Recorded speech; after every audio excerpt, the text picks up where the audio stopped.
Praise the Lord. ದೇವರ ಸ್ವಲ್ಪ ಸಮಯ ದೇವರ ವಾಕ್ಯವನ್ನು ಧ್ಯಾನಿಸೋಣ. ನಮ್ಮ ಸತ್ಯವೇದಗಳನ್ನ 2 ಪೂರ್ವಕಾಲ ವೃತ್ತಾಂತ 7ನೇ ಅಧ್ಯಾಯಕ್ಕೆ ತಿರುಗಿಸಿಕೊಳ್ಳುವ. 2 Chronicles chapter 7 ಅದರಲ್ಲಿ verse 14 14ನೇ ವಾಕ್ಯವನ್ನ ನಾವು ಈ ದಿವಸ ಧ್ಯಾನ ಮಾಡುವ.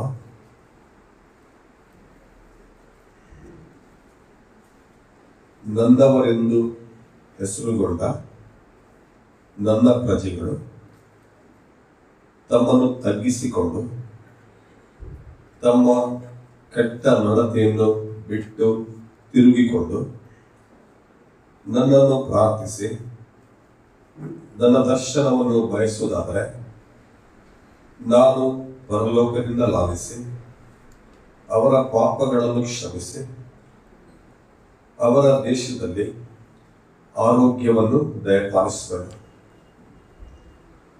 ಈ ವಾಕ್ಯದ ಮೂಲಕವಾಗಿ ದೇವರು ಮುಂಚಾನೆ ನಮ್ಮೊಂದಿಗೆ ಮಾತನಾಡಲಿ. ಈಗಾಗಲೇ ಕರ್ತನ ಮೇಲಿದ್ದಲ್ಲಿ ಪಾಲ್ಗೊಳ್ಳುವಾಗ ಬ್ರದರ್ ಸಾಗುವ ಮೂಲಕ ದೇವರ ಪ್ರೀತಿಯ ಕುರಿತಾಗಿ, ಯೇಸು ಕ್ರಿಸ್ತನ ಪ್ರೀತಿಯ ಕುರಿತಾಗಿ ನಾವು ಧ್ಯಾನ ಮಾಡಿದ್ದೇವೆ.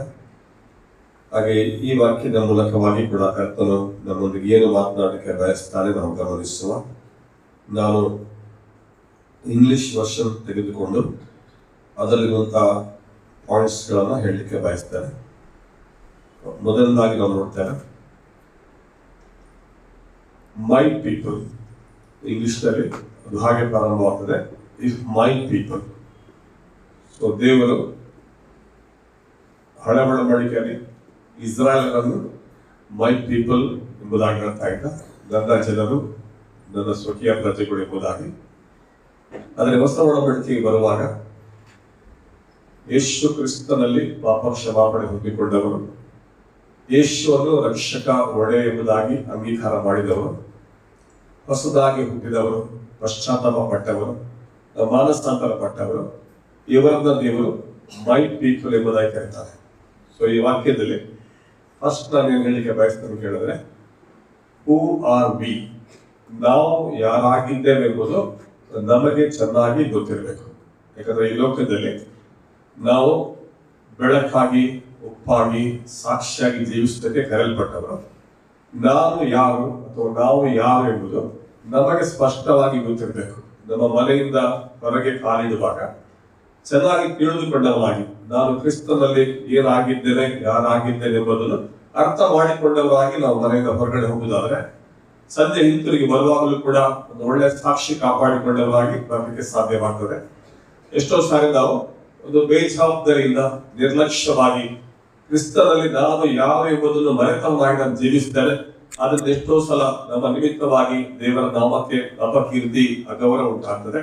ಸೊ ಇಲ್ಲಿ ದೇವರು ಸ್ಪಷ್ಟವಾಗಿ ಹೇಳ್ತಾರೆ, ಮೈ ಪೀಪಲ್. ಅಥವಾ ತುಂಬಾ ಅಭಿಮಾನದಿಂದ ಹೇಳ್ತಾರೆ, ಮೈ ಪೀಪಲ್, ನನ್ನ ಜನರು ಎಂಬುದಾಗಿ ಹೇಳುವಾಗ ನನ್ನ ವಿಷಯವಾಗಿ, ನಿನ್ನ ವಿಷಯವಾಗಿ ದೇವರು ಹೇಳ್ತಾ ಇದ್ದಾರೆ. ನಾವು ಯಾರಾಗಿದ್ದೇವೆ? ಮೈ ಪೀಪಲ್ ಅಂತ ಹೇಳುವಾಗ ಗಾಡ್ಸ್ ಪೀಪಲ್, ನಾವು ದೇವ ಜನರಾಗಿದ್ದೇವೆ. ಈ ಲೋಕದಲ್ಲಿ ಸಾಮಾಜಿಕವಾಗಿ ನಾವು ನೋಡ್ತೇವೆ, ಅನೇಕ ಜಾತಿ, ಮತ, ಧರ್ಮಗಳಿರುವಾಗ ಅವನು ಆ ಜಾತಿಯವನು, ಅವನು ಆ ಧರ್ಮದವನು ಎಂಬುದಾಗಿ ಲೋಕ ಮಾತನಾಡುತ್ತದೆ. ಆದ್ರೆ ಕ್ರಿಸ್ತನಲ್ಲಿ ಇರುವಂತಹ ಪ್ರತಿಯೊಬ್ಬರನ್ನು ಕೂಡ ದೇವರು ಅವರ ಜಾತಿ, ಮತ, ಧರ್ಮ, ಹಿನ್ನೆಲೆ ಯಾವುದನ್ನು ಪರಿಗಣಿಸದೆ ಒಂದೇ ಶಬ್ದ ಹೇಳ್ತಾನೆ, ಯು ಆರ್ ಮೈ ಪೀಪಲ್. ಎಷ್ಟು ಸಂತೋಷ! ದೇವರು ಭೂಮಿ ಆಕಾಶಗಳನ್ನು ಉಂಟು ಮಾಡಿದ ಸೃಷ್ಟಿಕರ್ತನಾಗಿರುವ ದೇವರು ಗಣನೆಗೆ ಬಾರದಂತ ನಿನ್ನನ್ನು, ನನ್ನನ್ನು ಮೈ ಪೀಪಲ್, ನನ್ನ ಜನರು ಎಂಬುದಾಗಿ ಕರೀತಾ ಇದ್ದಾನೆ. ನಾವು ಯಾರಾಗಿದ್ದೇವೆ? ನಾವು ದೇವ ಜನರಾಗಿದ್ದೇವೆ. ನಾವು ನೋಡುತ್ತೇವೆ, ನಾವು ಚೋಸನ್ ಪೀಪಲ್, ಜಗದುತ್ಪತ್ತಿಗಿಂತ ಮುಂಚೆ ಆರಿಸಿಕೊಳ್ಳಲ್ಪಟ್ಟ ಜನರಾಗಿದ್ದೇವೆ. We are the called out people, ಅಂಧಕಾರದ ಆ ಒಂದು ದೊರೆತನದಿಂದ ಹೊರಗಡೆ ಕರೆಯಲ್ಪಟ್ಟ ಜನರಾಗಿದ್ದಾರೆ. ನಾವು ಸೆಟ್ ಅಪಾರ್ಟ್, ನಾವು ಕರ್ತನಿಗೋಸ್ಕರ ಪ್ರತ್ಯೇಕಿಸಲ್ಪಟ್ಟ ಜನರಾಗಿದ್ದಾರೆ. ನಾವು ಸ್ಯಾಂಕ್ಟಿಫೈಡ್ ಪೀಪಲ್, ಆತನಿಗೋಸ್ಕರ ಪ್ರತಿಷ್ಠೆ ಪಡಿಸಿಕೊಂಡ, ಆತನಿಗೋಸ್ಕರ ಮೀಸಲಾದ ಜನರಾಗಿದ್ದಾರೆ. ಸೊ ದೇವರು ಹೇಳ್ತಾರೆ, ನನ್ನನ್ನು ನೋಡಿ, ನಿನ್ನನ್ನು ನೋಡಿ ಮೈ ಪೀಪಲ್ ಎಂಬುದಾಗಿ ಹೇಳುವಾಗ ನನಗೆ ಕೂಡ ಗೊತ್ತಿರಬೇಕು ನಾನು ಯಾರು. ಐ ಬಿಲಾಂಗ್ ಟು ಗಾಡ್, ನಾನು ದೇವ ಜನರಾಗಿದ್ದೇನೆ. ನಾವು ದೇವರ ಪುತ್ರ ಪುತ್ರಿಯರು, ನಾವು ದೇವರ ಕುಮಾರ ಕುಮಾರ್ತೆಯರಾಗಿದ್ದೇವೆ, ನಾವು ದೇವರ ಸ್ವಕೀಯ ಪ್ರಜೆ ಆಗಿದ್ದೇವೆ. ದೇವರಿಗೋಸ್ಕರ ಮೀಸಲಾದ ಜನರಾಗಿದ್ದೇವೆ, ಆತನ ವಿಶೇಷ ಜನರು ನಾವಾಗಿದ್ದೇವೆ. ಸೊ ಇದನ್ನು ನೆನಪಿಟ್ಕೊಳ್ಬೇಕು. ಹಾಗೆ ಎರಡನೇ ವರ್ಡ್ ಹೇಳ್ತದೆ, ಮೈ people called by my name, ನನ್ನ ಹೆಸರಿನಿಂದ ಕರೆಯಲ್ಪಟ್ಟವರಾಗಿದ್ದೇವೆ. ಸೊ ದೇವರಿಗೆ ಹೇಳ್ತಾರೆ ನಾವು ಕರೆಯಲ್ಪಟ್ಟವರಾಗಿದ್ದೇವೆ. ಯಾವ ಹೆಸರಿನಿಂದ? ಯೇಸು ಕ್ರಿಸ್ತನ ಹೆಸರಿನಿಂದ ನಾವು ಕರೆಯಲ್ಪಟ್ಟವರಾಗಿದ್ದೇವೆ. ಯೇಸು ಯಾರಾಗಿದ್ದಾರೆ? ಸೃಷ್ಟಿಕರ್ತನಾಗಿದ್ದಾನೆ, ಭೂಪರ ಲೋಕದ ಒಡೆಯನಾಗಿದ್ದಾನೆ. ಆಕಾಶದ ಕೆಳಗೆ ಮನುಷ್ಯರ ನಡುವೆ ರಕ್ಷಣೆಗೋಸ್ಕರ ಕೊಡಲ್ಪಟ್ಟಂತ ಒಂದೇ ಒಂದು ನಾಮ ಯೇಸು ಕ್ರಿಸ್ತನ ನಾಮ. ಈ ನಾಮದಿಂದ ನಾವು ಕರೆಯಲ್ಪಟ್ಟವರಾಗಿದ್ದೇವೆ. ಈ ನಾಮದ ನಿಮಿತ್ತ ನಮ್ಮ ಪಾಪಗಳು ಕ್ಷಮಿಸಲ್ಪಟ್ಟಿದೆ. ಮಾತ್ರವಲ್ಲ, ಈ ನಾಮದ ಮುಂದೆ ಸ್ವರ್ಗ ಮರ್ತ್ಯ ಪಾತಾಳದಲ್ಲಿ ಪ್ರತಿ ಮೊಣಕಾಲು ಅಡ್ಡ ಬೀಳ್ತದೆ. ಈ ನಾಮವನ್ನ ಪ್ರತಿಯೊಂದು ನಾಲಿಗೆ ಕರ್ತವ್ಯ ಎಂಬುದಾಗಿ ಅರಿಕೆ ಮಾಡ್ತದೆ.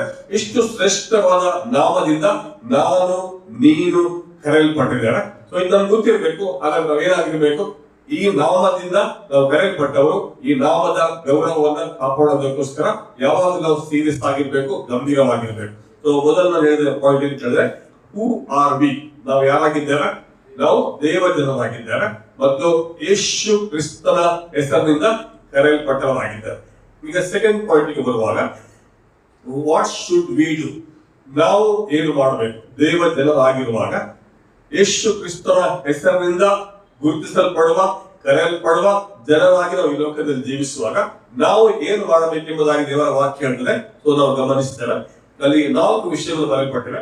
ಮೊದಲನೇದಾಗಿ ಹಂಬಲ್ ದೆಮ್ಸೆಲ್ಸ್, ಇಂಗ್ಲಿಷ್ ಭಾಷೆ ಅಂತಾರ ತಮ್ಮನ್ನೇ ತಗ್ಗಿಸಿಕೊಂಡು. ಸೊ ಹಾಗಾದ್ರೆ ದೇವ ಜನರಾಗಿದ್ದುಕೊಂಡು, ಯೇಸು ಕ್ರಿಸ್ತನ ಹೆಸರಿನಿಂದ ಕರೆಯಲ್ಪಟ್ಟ ಜನರಾಗಿದ್ದುಕೊಂಡು, ನನ್ನಲ್ಲಿ ನಿನ್ನಲ್ಲಿ ದೇವರು ಅಪೇಕ್ಷೆ ಪಡುವಂತ ಮೊದಲ ಸಂಗತಿ ಏನಾಗಿದೆ? ಒಂದು ದೀನತೆ ಅಥವಾ ಒಂದು ತಗ್ಗಿಸಲ್ಪಡಬೇಕು.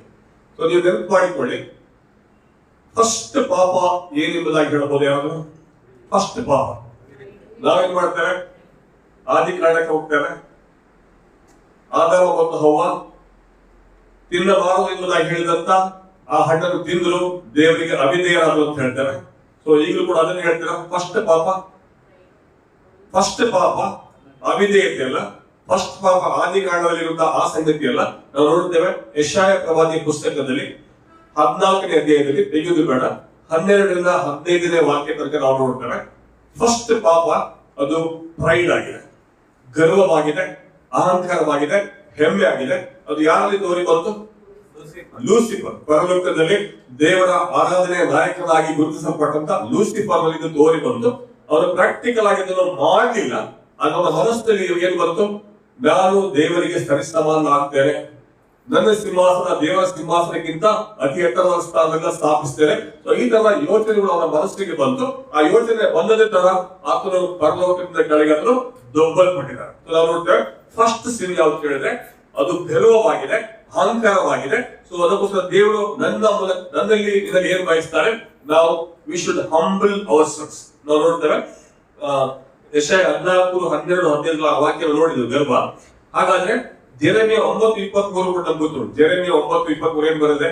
ತೆಗೆದು ಬೇಡ, ಜ್ಞಾನಿಯು ತನ್ನ ಜ್ಞಾನಕ್ಕೆ ಹೆಚ್ಚಳ ಪಡೆದಿರಲಿ, ಐಶ್ವರ್ಯವಂತನು ತನ್ನ ಐಶ್ವರ್ಯಕ್ಕೆ ಹೆಚ್ಚಳ ಪಡೆದಿರಲಿ, ಪರಾಕ್ರಮಿಯು ತನ್ನ ಪರಾಕ್ರಮಕ್ಕೆ ಹೆಚ್ಚಳ ಪಡೆದಿರಲಿ. ಸೊ ದೇವರು ಹೇಳ್ತಾರೆ, ಯಾರು ಕೂಡ ಹೆಚ್ಚಳ ಪಡಬಾರದು, ಯಾರು ಕೂಡ ಗರ್ವ ಪಟ್ಟುಕೊಳ್ಳಬಾರದು, ಯಾರು ಕೂಡ ಅಹಂಕಾರ ಪಟ್ಟುಕೊಳ್ಳಬಾರದು, ಯಾರು ಕೂಡ ಹೆಮ್ಮೆ ಪಟ್ಟುಕೊಳ್ಳಬಾರದು. ಹಾಗೆ ಯೆಶಾಯ ಪ್ರವಾದಿಯ 66:2 ಏನ್ ಬರೆಯಲ್ಪಟ್ಟಿದೆ? ತೆಗೆದು ಬೇಡ, ರೆಫರೆನ್ಸ್ ಬರ್ಕೊಳ್ಳಿ ಮತ್ತು ಮನೆಗೆ ಹೋಗಿ ಓದಿ. ಯೆಶಾಯ 66:2 ಬರೆಯಲ್ಪಟ್ಟಿದೆ, ಸದಮಲ್ಲಿ ನೆಲೆಸಿಕೊಂಡು ಉನ್ನತ ಲೋಕದಲ್ಲಿ ನಿತ್ಯ ನಿವಾಸಿಯಾಗಿರುವ ದೇವರು ಯಾರಲ್ಲಿ ವಾಸ ಮಾಡಲಿಕ್ಕೆ ಬಯಸ್ತಾನೆ? ಯಾರಲ್ಲಿ ಉಜ್ಜೀವನ ಮಾಡಲಿಕ್ಕೆ ಬಯಸ್ತಾನೆ? ದೀನನಾಗಿರುವಂತ, ಪಶ್ಚಾತ್ತಾಪದಿಂದ ಜಜ್ಜಲ್ಪಟ್ಟಂತ ವ್ಯಕ್ತಿಯ ಒಳಗಡೆ ಇದ್ದುಕೊಂಡು, ಆತನ ಜೊತೆಗೆ ಇದ್ದುಕೊಂಡು ದೇವರು ಉಜ್ಜೀವಿಸಲಿಕ್ಕೆ ಬಯಸ್ತಾನೆ. ಸೊ ದೇವರಿಗೆ ಯಾವುದು ಬೇಕಾಗಿದೆ? ದೇವ ಜನರು ಎಂಬುದಾಗಿ ನಾವು ಕರೆಯಲ್ಪಡುವಾಗ, ಯೇಸು ಕ್ರಿಸ್ತನ ಹೆಸರಿನಲ್ಲಿ ಕರೆಯಲ್ಪಡುವಾಗ, ದೇವರು ನನ್ನಿಂದ ನಿಮ್ಮಿಂದ ಅಪೇಕ್ಷಿಸುವಂತಹ ಮೊದಲ ಸಂಗತಿ, ನಾವು ಅತ್ಯಂತ ದೀನವಾಗಿರ್ಬೇಕು. ನನ್ನಲ್ಲಿ ಇದರಲ್ಲಿ ಯಾವ ಗರ್ವಕ್ಕೆ ಕಾರಣವಾಗುವಂತ, ಅಹಂಕಾರಕ್ಕೆ ಕಾರಣವಾಗುವಂತ, ಹೆಮ್ಮೆಗೆ ಕಾರಣವಾಗುವಂತ ಯಾವ ಸಂಗತಿ ಇರಬಾರ್ದು. ಹೊಸ ಒಡಂಬಡಿಕೆಯಲ್ಲಿ ಕೂಡ ಒಂದು ವಾಕ್ಯ ನಾವು ನೋಡುವ, ಜೇಮ್ಸ್ 4:6 ನಾನು ಹೇಳ್ತೇನೆ, ಯಾಕೋಬ 4:6 ಬರೆಯಲ್ಪಟ್ಟಿದೆ. ಏನ್ ಬರೆದಿದೆ? ಕರ್ತನು ಗರ್ವಿಗಳನ್ನು ಅಹಂಕಾರಿಗಳನ್ನು ಎದುರಿಸುತ್ತಾರೆ, ದೀನರಿಗಾದರೂ ನನ್ನ ಕೃಪೆಯನ್ನ ದಯಪಾಲಿಸುತ್ತಾರೆ. ಅದಕ್ಕೋಸ್ಕರ ಏನ್ ಮಾಡಬೇಕು? ಅಲ್ಲಿ ಮುಂದೆ ಬಂದಿದೆ, ನಾಲ್ಕನೇ 10ನೇ ವಾಕ್ಯ, ಜೇಮ್ಸ್ ಫೋರ್ಟನ್, ಕರ್ತನ ಸಮ್ಮುಖದಲ್ಲಿ ನಿಮ್ಮನ್ನು ನೀವು ತಗ್ಗಿಸಿಕೊಳ್ಳಿ. Humble your self. ಯಾಕಂದ್ರೆ ದೇವರು ಗರ್ವಿಗಳನ್ನ ಅಹಂಕಾರಗಳನ್ನು ಎದುರಿಸ್ತಾನೆ, ದೀನರಿಗೆ ಕೃಪೆ ತೋರಿಸ್ತಾನೆ. ನಾವು ತಗ್ಗಿಸಲ್ಕೊಳ್ಬೇಕು, ನಾವು ಕಡಿಮೆ ಆಗ್ಬೇಕು. ನಾವು ಅವಾಗ ಆರಾಧನೆ ಮಾಡೋದು ಹಾಡು ನಾವು ಕೇಳಿದ್ದೇವೆ, ಸ್ಥಾನಿಕ ಯೋಹಾನ ಹೇಳಿದ್ದು, ನಾನು ಕಡಿಮೆ ಆಗ್ಬೇಕು, ಆತನು ವೃದ್ಧಿ ಆಗ್ಬೇಕು. ದೇವರು ಬಯಸ್ತಾನೆ ನಾವು ತಗ್ಗಿಸಿಕೊಳ್ಬೇಕು. ಅದೇ ವಾಕ್ಯವನ್ನು 1 ಪೇತ್ರ 5:5 ನಾವು ಕಾಣ್ತೇವೆ. ಅಲ್ಲಿ ಕೂಡ ಅದೇ ವಾಕ್ಯ ಬರ್ಕೊಂಡ್ರೆ, ಕರ್ತನು ದೀನರಿಗೆ ಕೃಪೆಯನ್ನು ತೋರಿಸ್ತಾನೆ, ಅಹಂಕಾರಿಗಳನ್ನು ಎದುರಿಸ್ತಾನೆ. ಆಮೇಲೆ 6ನೇ ವಾಕ್ಯ ಹೇಳ್ತದೆ, ಆದುದರಿಂದ ಕರ್ತನ ತ್ರಾಣವುಳ್ಳ ಹಸ್ತದ ಕೆಳಗೆ ತಗ್ಗಿಸಿಕೊಳ್ಳಿ. So humble yourself. ನಾವೇನಾಗಬೇಕು, ದೇವ ಜನರು, ಯೇಸುವಿನ ನಾಮದಲ್ಲಿ ಕರೆಯಲ್ಪಟ್ಟಂತ ಆತನ ಪ್ರಜೆಗಳು ನಮ್ಮಲ್ಲಿ ಏನಿರಬೇಕು, ಫಸ್ಟ್ ದೇವರು ಬಯಸ್ತಾನೆ, ನಮ್ಮಲ್ಲಿ ದೀನತೆ ಇರಬೇಕು, ನಮ್ಮಲ್ಲಿ ತಗ್ಗಿಸಲ್ಪಡೋದಕ್ಕೆ ಇರಬೇಕು. ಪಶ್ಚಾತ್ತಾಪದಿಂದ ಜಜ್ಜಲ್ಪಟ್ಟ ಆ ದೀನ ಮನಸ್ಸು ಅದನ್ನು ಯಾವತ್ತೂ ತಿರಸ್ಕರಿಸುವುದಿಲ್ಲ. ಆಮೇಲೆ 2ನೇದಾಗಿ ನೋಡ್ತೇವೆ, ಹಂಬಲ್ ದೆಮ್ಸೆಲ್ಸ್ ಆದ್ಮೇಲೆ. ಸೊ ಈಗ ಗರ್ವ ಅಂತ ಹೇಳುವಾಗ ನಾವು ಅರ್ಥ ಮಾಡಿಕೊಳ್ಬಹುದು, ನಮ್ಮಲ್ಲಿ ಏನ್ ಗರ್ವ ಇರ್ತದೆ. ಅನೇಕ ಸಂಗತಿಗಳಿರ್ಬೋದು. ನನಗೆ ಒಳ್ಳೆ ಜಾಬ್ ಇದೆ ಎಂಬ ಗರ್ವ ಇರ್ಬೋದು, ಲೋಕ ರೀತಿಯಲ್ಲಿ ಮಾತನಾಡುವಾಗ. ನನಗೆ ಒಳ್ಳೆ ಮನೆ ಇದೆ ಎಂಬ ಗರ್ವ ಇರ್ಬೋದು, ನನಗೆ ಒಳ್ಳೆ ವೆಹಿಕಲ್ ಇದೆ ಎಂಬ ಗರ್ವ ಇರ್ಬೋದು. ಹಾಗೆ ಫಿಸಿಕಲಿ ನಾವು ನೋಡುವಾಗ ನಾನು ತುಂಬಾ ಚಂದ ಇದ್ದೇನೆ ಎನ್ನುವ ಗರ್ವ ಇರ್ಬೋದು, ನಾನು ತುಂಬಾ ಸ್ಟ್ರಾಂಗ್ ಇದ್ದೇನೆ ಎನ್ನುವ ಗರ್ವ ಇರ್ಬೋದು, ಅಥವಾ ಇಂಟೆಲೆಕ್ಚುಯಲ್ ಆಗಿ ನೋಡುವಾಗ ನಾನು ತುಂಬಾ ಟ್ಯಾಲೆಂಟೆಡ್ ಎಂಬ ಗರ್ವ ಇರ್ಬೋದು, ಸ್ಪಿರಿಚುವಲ್ ಆಗಿ ನೋಡುವಾಗ ನಾನೊಬ್ಬ ಪ್ರಾರ್ಥನಾ ವೀರ ಎಂಬ ಗರ್ವ ಇರ್ಬೋದು. ಆದ್ರೆ ದೇವರಿಗೆ ಯಾವುದು ಕೂಡ ಬೇಡ.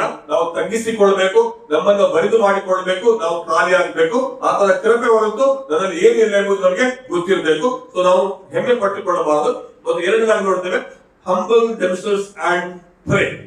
ನಾವೇನ್ ಮಾಡಬೇಕು, ನಾವು ದೇವ ಜನರು ಎಂಬುದಾಗಿ ಹೇಳ್ತೇವೆ, ಯೇಸು ಕ್ರಿಸ್ತನ ನಾಮದಲ್ಲಿ ಕರೆಯಲ್ಪಟ್ಟವರು ಎಂಬುದಾಗಿ ಹೇಳಿಕೊಡ್ತೇವೆ.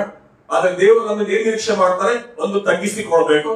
ಆಮೇಲೆ 2ನೇದಾಗಿ ಏನ್ ಬಯಸ್ತಾರೆ, ಪ್ರೇ. ನಾವು ಪ್ರಾರ್ಥಿಸುವಂತ ಜನರನ್ನು ನಾವು ಆಗ್ಬೇಕು. ನಾವು ನೋಡ್ತೇವೆ, ಮತ್ತಾಯ 26:41 ಏನ್ ಬರೆಯಲ್ಪಟ್ಟಿದೆ, ತೆಗೆದು ಬೇಡ, ಎಚ್ಚರವಾಗಿದ್ದು ಪ್ರಾರ್ಥನೆ ಮಾಡಿರಿ, ಶೋಧನೆಗೆ ಒಳಗಾಗದಂತೆ ಎಚ್ಚರವಾಗಿದ್ದು ಪ್ರಾರ್ಥನೆ ಮಾಡಿರಿ. ಲೂಕ 18:1 ಏನ್ ಬರೆದಿದೆ, ಬೇಸರಗೊಳ್ಳದೆ ಯಾವಾಗಲೂ ಪ್ರಾರ್ಥನೆ ಮಾಡಿರಿ. ಫಸ್ಟ್ ಥೆಸಲೋನಿಕ 5:17 ಏನ್ ಬರೆಯಲ್ಪಟ್ಟಿದೆ, ಎಡೆ ಬಿಡದೆ ಪ್ರಾರ್ಥನೆ ಮಾಡಿರಿ. ನಾನು 3 ರೆಫರೆನ್ಸ್ ಕೊಟ್ಟಿದ್ದೇನೆ. ಇನ್ನು ಕೂಡ ದೇವರ ವಾಕ್ಯದಲ್ಲಿ ಅನೇಕ ಸಂಗತಿ ಬರೆಯಲ್ಪಟ್ಟಿದೆ. ಆತನ ವಾಕ್ಯದಲ್ಲಿ ನೆಲೆಗೊಂಡವರಾಗಿ ಪ್ರಾರ್ಥನೆ ಮಾಡಿರಿ. ಎಫೆಸದಲ್ಲಿ ಬರೆಯಲ್ಪಟ್ಟಿದೆ 6ನೇ ಅಧ್ಯಾಯದಲ್ಲಿ, ಪವಿತ್ರಾತ್ಮ ಪ್ರೇರಿತರಾಗಿ ಪ್ರಾರ್ಥನೆ ಮಾಡಿರಿ, ನಂಬಿಕೆಯಿಂದ ಪ್ರಾರ್ಥನೆ ಮಾಡಿರಿ. ಸೊ ದೇವರ ವಾಕ್ಯ ನಮಗೆ ಮತ್ತೆ ಎಚ್ಚರಿಸ್ತದೆ, ಪ್ರಾರ್ಥನೆ ಮಾಡಬೇಕು. ಸೊ ಪ್ರಾರ್ಥನೆ ಅಂತ ಹೇಳುವಾಗ ಫಸ್ಟ್ ಪ್ರಾರ್ಥನೆ ಎಲ್ಲಿ ಸ್ಟಾರ್ಟ್ ಆಗಬೇಕು, ಪರ್ಸನಲ್ ಪ್ರೇಯರ್. ವೈಯಕ್ತಿಕವಾಗಿ ಕರ್ತನ ಸಮ್ಮುಖದಲ್ಲಿ ತಗ್ಗಿಸಿಕೊಳ್ಳಲಾಗಿ ಪರ್ಸನಲ್ ಪ್ರೇಯರ್ ಮಾಡಬೇಕು. ಮತ್ತು ಮದುವೆ ಆದವರಾಗಿದ್ದರೆ ಖಂಡಿತವಾಗಿ ಗಂಡ ಹೆಂಡತಿ ನಾವು ಇಬ್ಬರು ಒಂದೇ ದೇಹವಾಗಿದ್ದೇವೆ, ಒಂದೇ ಶರೀರವಾಗಿದ್ದೇವೆ. ಗಂಡ ಹೆಂಡತಿ ಪರಸ್ಪರ ಕೈ ಕೊಟ್ಟು ಏಕ ಮನಸ್ಸಿಂದ ನಾವು ಪ್ರಾರ್ಥನೆ ಮಾಡಬೇಕು. ಆಮೇಲೆ ಕುಟುಂಬ ಅಂತ ಹೇಳುವಾಗ ಅದೊಂದು ಸಣ್ಣ ಸಭೆ ಆಗಿದೆ. ಕುಟುಂಬವಾಗಿ ನಾವೆಲ್ಲರೂ ಒಟ್ಟಾಗಿ ಪ್ರಾರ್ಥನೆ ಮಾಡಬೇಕು. ನಿಮ್ಮ ಮನೆಯಲ್ಲಿ ಕುಟುಂಬ ಪ್ರಾರ್ಥನೆ ಇರಬೇಕು. ಇಷ್ಟೆಲ್ಲ ಮಾಡಿಕೊಂಡು ಎಲ್ಲಿ ಬರಬೇಕು, ಸಭೆಯಾಗಿ ಸೇರಿಕೊಂಡು ವಾರದ ನಡೆಯುವಂತಹ ಪ್ರಾರ್ಥನಾ ಕೂಟಗಳಲ್ಲಿ ನಾವು ಭಾಗಿಯಾಗಬೇಕು. ಸೊ ನಾವು ದೇವರ ಜನರು ಎಂಬುದಾಗಿ ಹೇಳ್ತೇವೆ, ಯೇಸು ಕ್ರಿಸ್ತನ ನಾಮದಲ್ಲಿ ಕರೆಯಲ್ಪಟ್ಟವರು ಎಂಬುದಾಗಿ ಹೇಳ್ತೇವೆ. ಸೊ ಈ ವಾಕ್ಯ ನಮ್ಮಲ್ಲಿ ಇದೆಯಾ? ದೇವರು ಹೇಳ್ತಾರೆ, ಹಂಬಲ್ ಯುವರ್ ಸೆಲ್ಫ್, ಮತ್ತೇನ್ ಮಾಡು, ಪ್ರೇ, ಪ್ರಾರ್ಥನೆ ಮಾಡು. ಸೊ ನಾವು ಪ್ರಾರ್ಥನೆಗೆ ಒಪ್ಪಿಸಿಕೊಡ್ತಾ ಇದ್ದೇವಾ? ನಾವು ಮತ್ತೆ ಉತ್ತೇಜನಪಡಿಸ್ತಾ ಇದ್ದೇವೆ, ಪ್ರಾರ್ಥನೆಗೆ ಬನ್ನಿ. ಸೊ ದೇವರ ವಾಕ್ಯ ಹೇಳ್ತೇವೆ, ನನ್ನವರು ಎಂದು ಹೆಸರುಗೊಂಡ ನನ್ನ ಪ್ರಜೆಗಳು ಏನ್ ಮಾಡಬೇಕು, ಫಸ್ಟ್ ತಗ್ಗಿಸಿಕೊಳ್ಬೇಕು. 2ನೇದಾಗಿ ಅವರು ಪ್ರಾರ್ಥನೆ ಮಾಡಬೇಕು. ಸೊ ಪ್ರಾರ್ಥನೆ ಮತ್ತೆ ಹೇಳ್ತಾರೆ, ಪರ್ಸನಲ್ ಪ್ರೇಯರ್ ಇರಬೇಕು. ಗಂಡ ಹೆಂಡತಿ ಒಟ್ಟಾಗಿ ನಾವು ಪ್ರಾರ್ಥನೆ ಮಾಡಬೇಕು, ಕುಟುಂಬವಾಗಿ ಪ್ರಾರ್ಥನೆ ಮಾಡಬೇಕು. ವಾರದ ನಡೆಯುವಂತಹ ಮನೆ ಕೂಟಗಳಲ್ಲಿ, ಪ್ರಾರ್ಥನೆ ಕೂಟಗಳಲ್ಲಿ, ಉಪವಾಸ ಪ್ರಾರ್ಥನೆ ಸೇರಿ ಬಂದು ಪ್ರಾರ್ಥನೆ ಮಾಡಬೇಕು. ಭಾನುವಾರ ಸಾಧ್ಯವಾದ್ರೆ ಸಭೆಯಾಗಿ ಕೂಡಿ ಬಂದಾಗಲೂ ನಾವು ಪ್ರಾರ್ಥನೆ ಮಾಡಬೇಕು. ಸೊ ಪ್ರಾರ್ಥನೆ ಎಂಬುದು ನಮ್ಮ ಜೀವಿತದ ಉಸಿರಾಗಿರ್ಬೇಕು, ನಮ್ಮ ಲೈಫ್ ಸ್ಟೈಲ್ ಆಗಿರ್ಬೇಕು. ನಾವು ಪ್ರಾರ್ಥನೆಗೆ ಎಷ್ಟು ಪ್ರಾಶಸ್ತ್ಯ ಕೊಡ್ತೇವೆ. ಸೊ ನಮಗೆ ನಾವು ಪರೀಕ್ಷೆ ಮಾಡಿ ನೋಡುವ, ನಾವು ದೇವಜನರು ಎಂಬುದಾಗಿ ಹೇಳಿಕೊಡ್ತೇವೆ, ಯೇಸುವಿನ ನಾಮದಲ್ಲಿ ಕರೆಯಲ್ಪಟ್ಟವರು ಎಂಬುದಾಗಿ ಹೇಳಿಕೊಡ್ತೇವೆ. ನಮ್ಮಲ್ಲಿ ಎಷ್ಟು ಮಟ್ಟಿಗೆ ತಗ್ಗಿಸಲ್ಪಡಬೇಕಿದೆ. 2ನೇದಾಗಿ ಪ್ರಾರ್ಥನೆಗೋಸ್ಕರ ನಾವು ಎಷ್ಟು ಸಮರ್ಪಣೆ ಮಾಡಿಕೊಟ್ಟಿದ್ದೇವೆ, ನಾವು ಪರೀಕ್ಷೆ ಮಾಡಿಕೊಳ್ಳುವ. ಯಾಕಂದ್ರೆ ದೇವರು ಈ ಸಂಗತಿ ಹೇಳ್ತಾರೆ, ಫಸ್ಟ್ ಹೇಳಿದ್ದು ಹೂ ಆರ್ ವಿ, ನಾವು ಯಾರು ಎಂಬುದಾಗಿ ನಾವು ತಿಳ್ಕೊಳ್ಬೇಕು. 2ನೇದಾಗಿ ವಾಟ್ ಶುಡ್ ವಿ ಡೂ, ನಾವು ಏನ್ ಮಾಡಬೇಕು ಎಂಬುದಾಗಿ ನಾವು ತಿಳ್ಕೊಳ್ಬೇಕು. ಸೊ ನಾವು ನೋಡ್ತೀವಿ, ನಾವು ಪ್ರಾರ್ಥನೆ ಮಾಡಬೇಕಾಗಿದೆ. ಸೊ ಪ್ರಾರ್ಥನೆಗೆ ನಾವು ಎಷ್ಟು ಪ್ರಾಶಸ್ತ್ಯ ಕೊಡ್ತೇವೆ. ನಮ್ಗೆ ಬೇರೆ ಯಾರು ನೋಡೋದು ಬೇಡ, ನಮ್ಗೆ ನಾವು ಪ್ರಶ್ನೆ ಮಾಡಿಕೊಡುವ. ಪರ್ಸನಲ್ ಪ್ರೇಯರ್ ನನ್ನ ಟೈಮ್ ಎಷ್ಟಿದೆ? ಗಂಡ ಹೆಂಡತಿ ನಾವು ಇಬ್ಬರೊಟ್ಟಾಗಿ ಪ್ರಾರ್ಥನೆ ಮಾಡ್ತಾ ಇದ್ದೇವಾ? ಕ್ವಶನ್ ಮಾಡುವ. ಕುಟುಂಬವಾಗಿ ನಮ್ಮ ಮನೆಯಲ್ಲಿ ಫ್ಯಾಮಿಲಿ ಪ್ರೇಯರ್ ಇದೆಯಾ? ನಾವು ಕ್ವಶನ್ ಮಾಡುವ. ಸಭೆಯಾಗಿ ಪದೇ ಪ್ರಾರ್ಥನೆಗೆ ಬನ್ನಿ ಎಂಬುದಾಗಿ ಹೇಳುವಾಗ ನಾವು ರೆಸ್ಪಾಂಡ್ ಮಾಡ್ತೇವಾ? ನಾವು ಕ್ವಶನ್ ಮಾಡುವ. ಸೊ ಇದ್ಯಾವುದು ಮಾಡದೆ ಬೇರೆ ನಾವು ದೇವ ಜನರು ಎಂಬುದಾಗಿ ಹೇಳಿಕೊಳ್ಳೋದಾದ್ರೆ ಕ್ರಿಸ್ತನ ನಾಮದಲ್ಲಿ ಕರೆಯಲ್ಪಟ್ಟವರು ಎಂಬುದಾಗಿ ಹೇಳಿಕೊಳ್ಳೋದಾದ್ರೆ ಅದೊಂದು ಬರೀ ಶೋ ಮಾತ್ರ ಆಗಿದೆ ಬಿಟ್ರೆ ದೇವರು ಮೆಚ್ಚುವಂತ ಜೀವಿತವಲ್ಲ. ಸೊ ಈ ವಾಕ್ಯದ ಮೂಲಕ ದೇವರು ನಮ್ಮೊಂದಿಗೆ ಮಾತನಾಡಲಿ. ಆಮೇಲೆ ಮೂರನೇದಾಗಿ ಅಂಬಲಿ ಪ್ರೇ, ಆಮೇಲೆ ಎಂತ ಬರ್ದಿದೆ, ನಾನು ಇಂಗ್ಲಿಷ್ ವರ್ಷ ಮಾಡಿದರೆ ಸೀಕ್ ಮೈ ಫೇಸ್. ಅಲ್ಲಲ್ವಿಯಾ, ಸೀಕ್ ಮೈ ಫೇಸ್. ದೇವರ ವಾಕ್ಯವನ್ನ ನಾವೇನಂತ ಕರಿತೇವೆ? ಕನ್ನಡಿ ಎಂಬುದಾಗಿ ಕರಿತೇವೆ. ಅದರಲ್ಲಿ ಯಾರ ಮುಖ ತೋರ್ತದೆ? ನಮ್ಮ ಮುಖ ತೋರ್ತದೆ. ಇದು ನಮಗೆ ಗೊತ್ತಿದೆ. ದೇವರ ವಾಕ್ಯವನ್ನು ಓದುವಾಗ ಯಾಕೋಬನ ಪತ್ರಿಕೆ ಹೇಳುವ ಪ್ರಕಾರ ಅದು ಕನ್ನಡಿಗೆ ಸಮಾನವಾಗಿದೆ. ಆ ವಾಕ್ಯವನ್ನು ಓದುವಾಗ ನನ್ನ ಮುಖ ನನಗೆ ತೋರ್ತದೆ, ನಾನು ಹೇಗಿದ್ದೇನೆ ಎಂಬುದನ್ನು ಅರಿವಿಗೆ ಬರ್ತದೆ, ನನ್ನೊಳಗಿನ ಹುಡುಕುಗಳು ನನಗೆ ಚೆನ್ನಾಗಿ ಕಾಣಿಸ್ಲಿಕ್ಕೆ ಪ್ರಾರಂಭವಾಗ್ತದೆ. ಆದ್ರೆ ನಾನು ಏನಿಗೆ ಬಯಸ್ತೇನೆ, ನಮ್ಮ ಕೈಲಿರುವಂತಹ ಸಾಧ್ಯವಿಲ್ಲ. ಇದೊಂದು ಫೇಸ್ಬುಕ್ ಆಗಿದೆ. ಯಾರ ಫೇಸ್ಬುಕ್? God's Facebook. ನಾವು ಏನ್ ಬಂದಿದೆ, ದೇವರು ಹೇಳ್ತಾರೆ ಸೀಕ್ ಮೈ ಫೇಸ್. ಕನ್ನಡದಲ್ಲಿ ಏನ್ ಬಂದಿದೆ? ದರ್ಶನವನ್ನ ಬಯಸುವುದರಿಂದ ಆತರ ಇದೆ. ಅದು ಇಂಗ್ಲಿಷ್ ಅಲ್ಲಿ ಸ್ಪಷ್ಟವಾಗಿದೆ, ಸೀಕ್ ಮೈ ಫೇಸ್. ಸೊ ನಾವು ಏನಾಗಿರ್ಬೇಕು? ಆತನ ಮುಖವನ್ನ ಹುಡುಕುವರಾಗಿರ್ಬೇಕು. ಆತನ ಮುಖ ಹುಡುಕಲಿಕ್ಕೆ ಎಷ್ಟು ಜನರಿಗೆ ಆಸಕ್ತಿ ಇದೆ?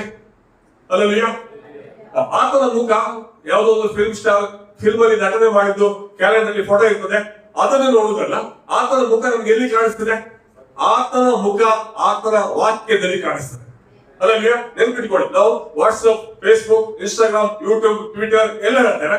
ಆದ್ರೆ ಈ ಫೇಸ್ಬುಕ್ ನಲ್ಲಿ ನಮ್ಮ ದೇವರ ಫೇಸ್ ಅನ್ನು ನಾವು ಎಷ್ಟು ಹುಡುಕ್ತೇವೆ? ಯಾಕೆ ದೇವರು ತಾನು ಹೇಳ್ತಾರೆ ಸೀಕ್ ಮೈ ಫೇಸ್. ನನ್ನ ಮುಖ ಹುಡುಕ್ಬೇಕು.